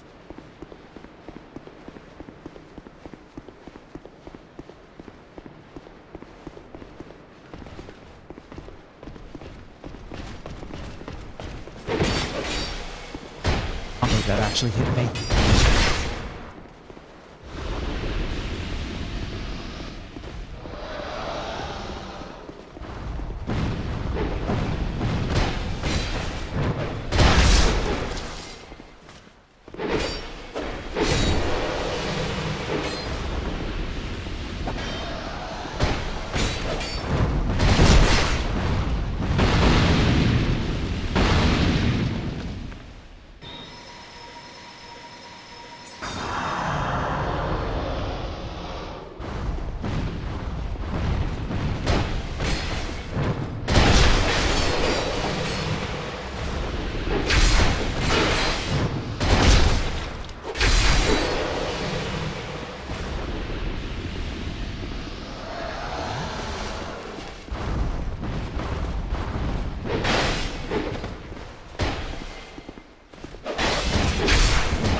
Come on.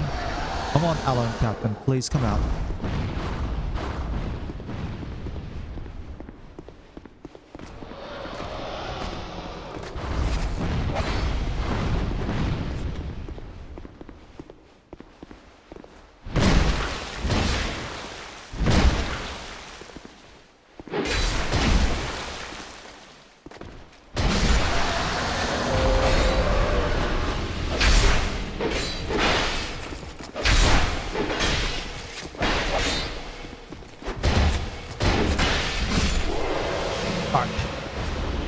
But a little bit more to go.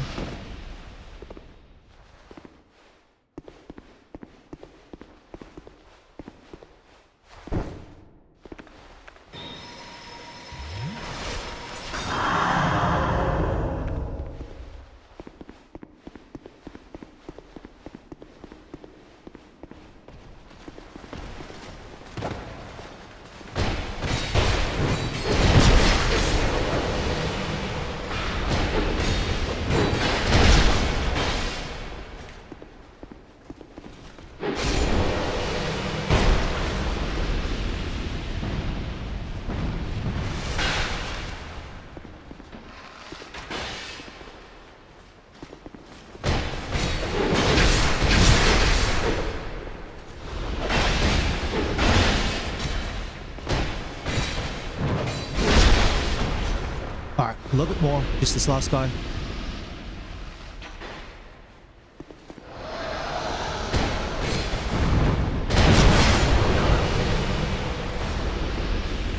Here we go, here we go, here we go.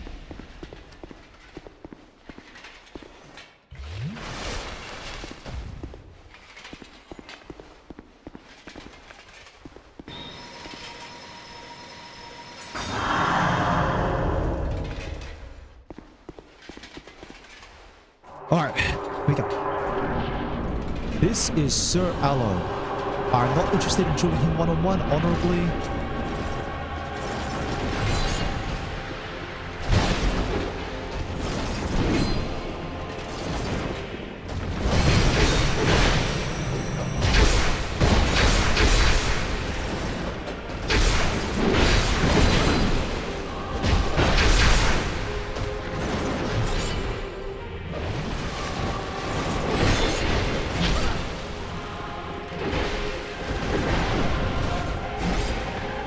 Alright, hold on, focus.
Actually not doing a lot of damage to this guy.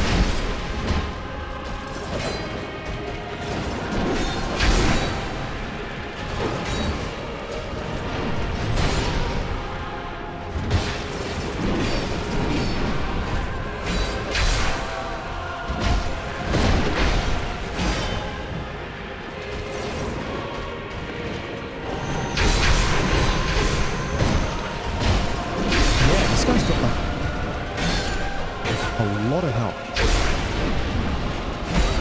Oop. Oop.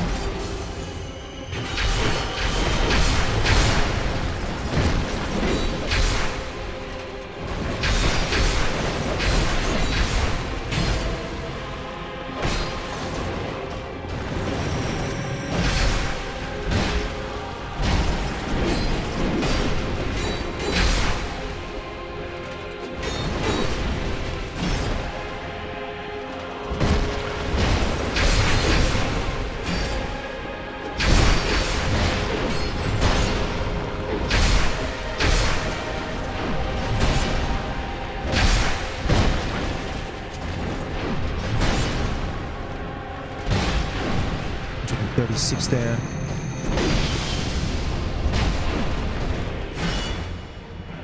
Block it.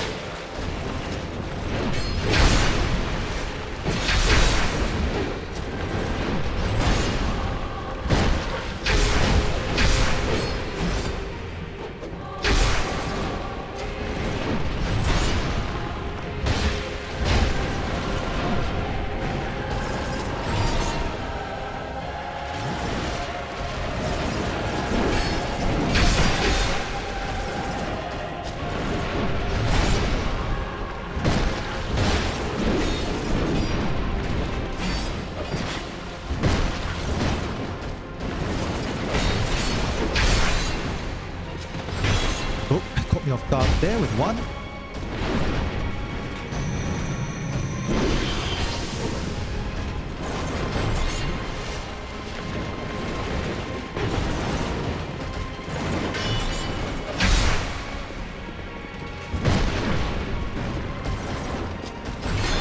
Ooh.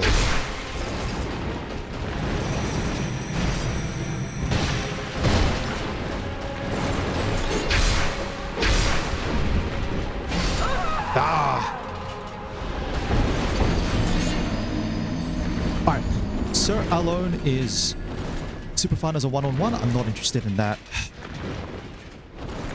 When you fight Alone, this is already documented, well spoiled, but when you fight Alone, if you fight him and you don't take any damage at all during the fight, he has a unique death animation. That's it. It's really cool, but it's something I'm not interested in.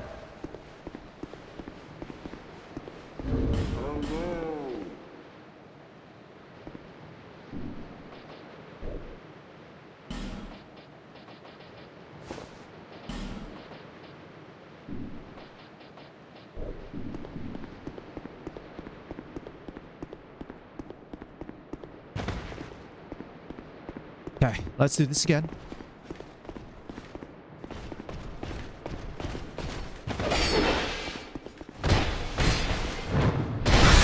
got one.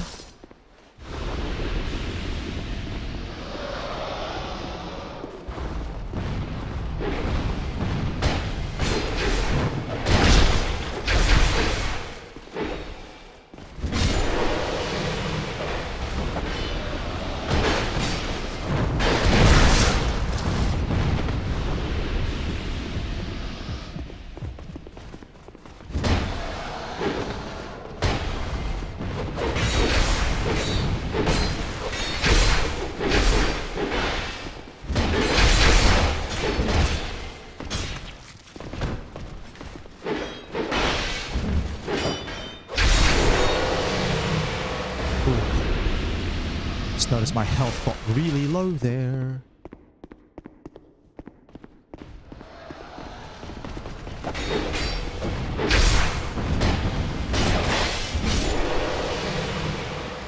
We run this way.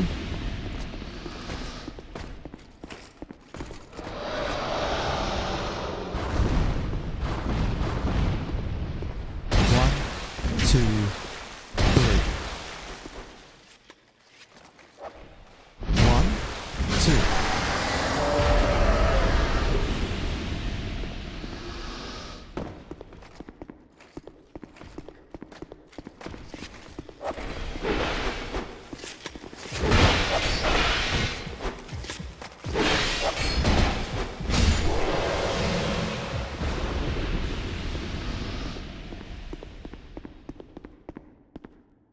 Steel-wheeled lorry's kinda low on HP.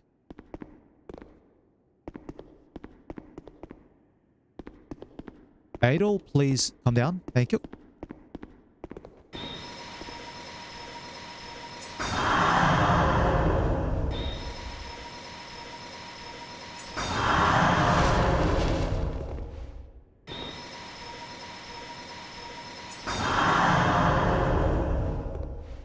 Alright, I might use another herb closer towards the boss gate.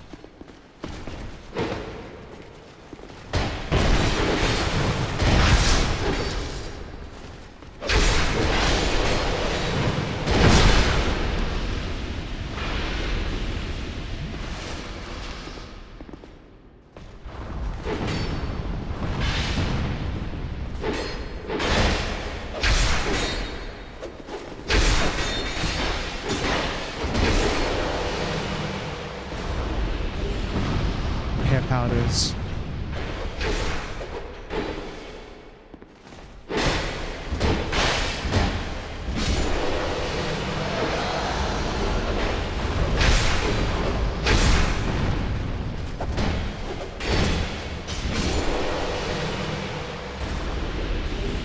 Radiant life gems. Beautiful.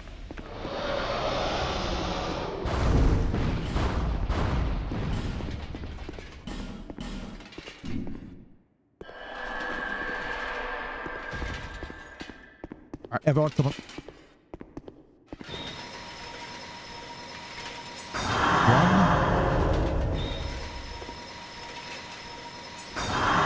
Two. Alright, Lori, you've got less health. You just need to try and live.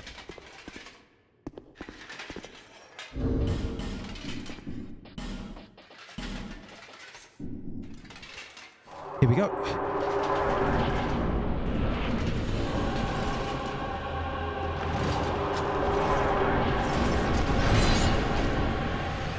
$136 on a regular hit.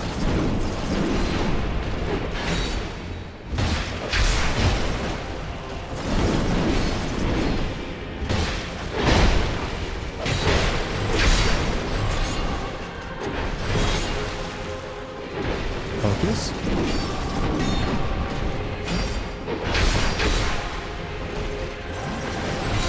Oh, saw that. Like, hoping he wasn't going to go for me, but he did.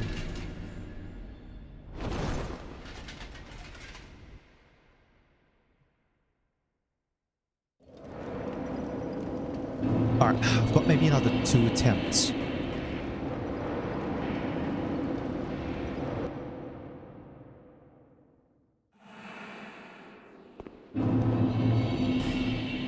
1, 2. Yeah. The last smelter wedge is behind Sir Aloe. Once I get that, I can break the last statue. Then I can... Yeah, then I can trade in the Soul of Nadalia at 0 cost for the chime. It's got a bear... Should know. While the chime may give me additional faith in order to be able to cast,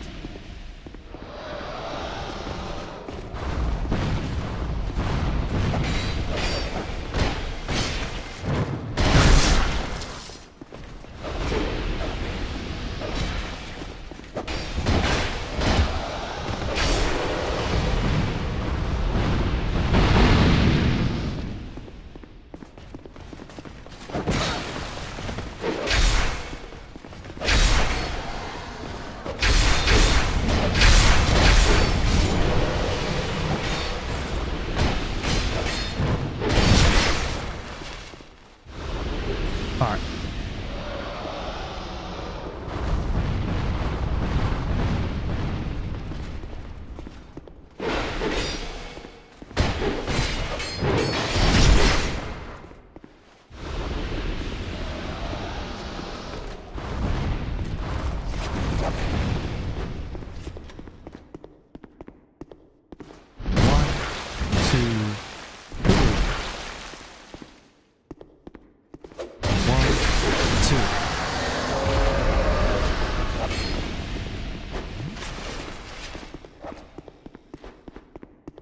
Laurie's taking damage like crazy.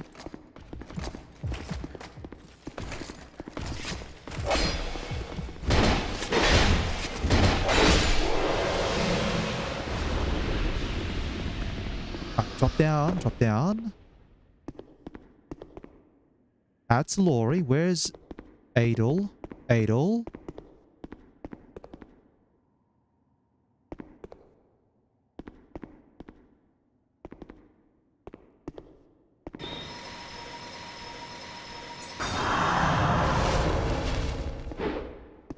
Adel?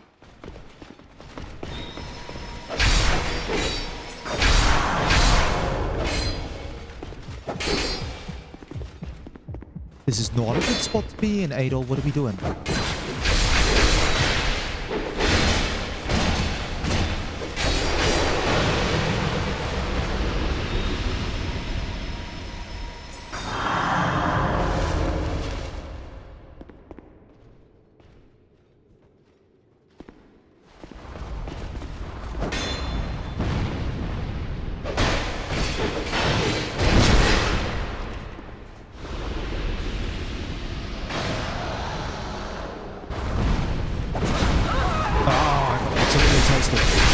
Alright, I think I've got one more attempt. Thankfully, I didn't use the, haven't used anything that recovers spell uses.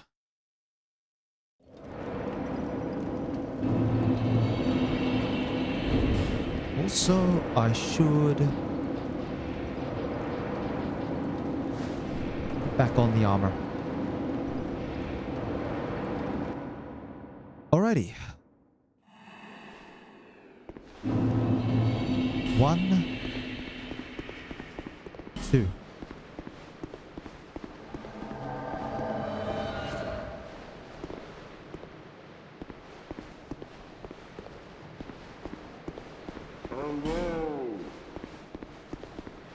Alright, Adel.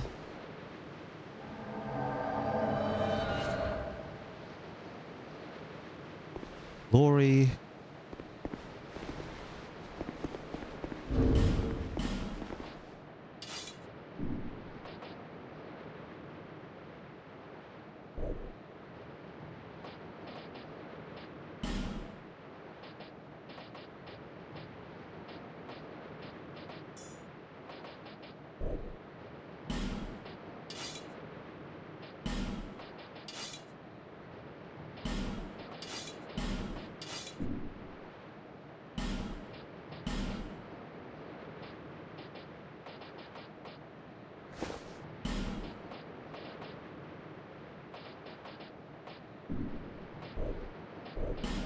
Hold on. Here, you can see me switching gear. I'm trying up the old Great Club strat.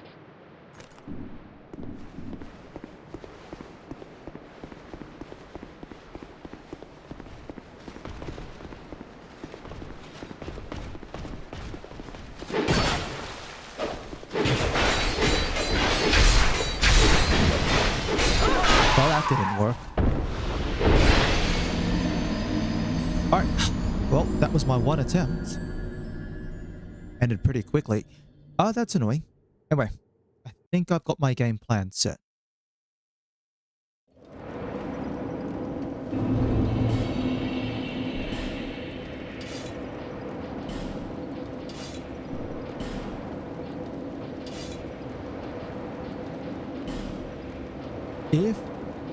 If I go...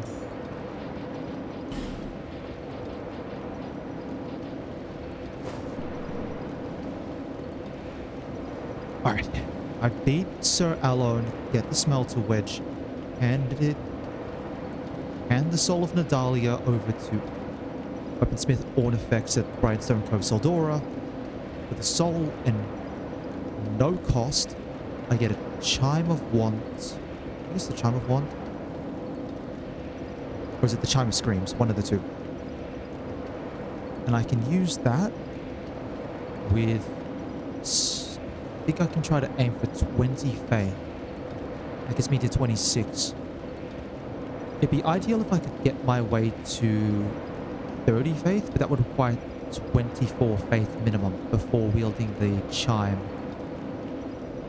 Either way, we'll play it by ear because I've got soul vessels. If you've been watching along or you're watching after the fact, as always, I'd like to thank you very much for your time, and I do hope you have a wonderful day.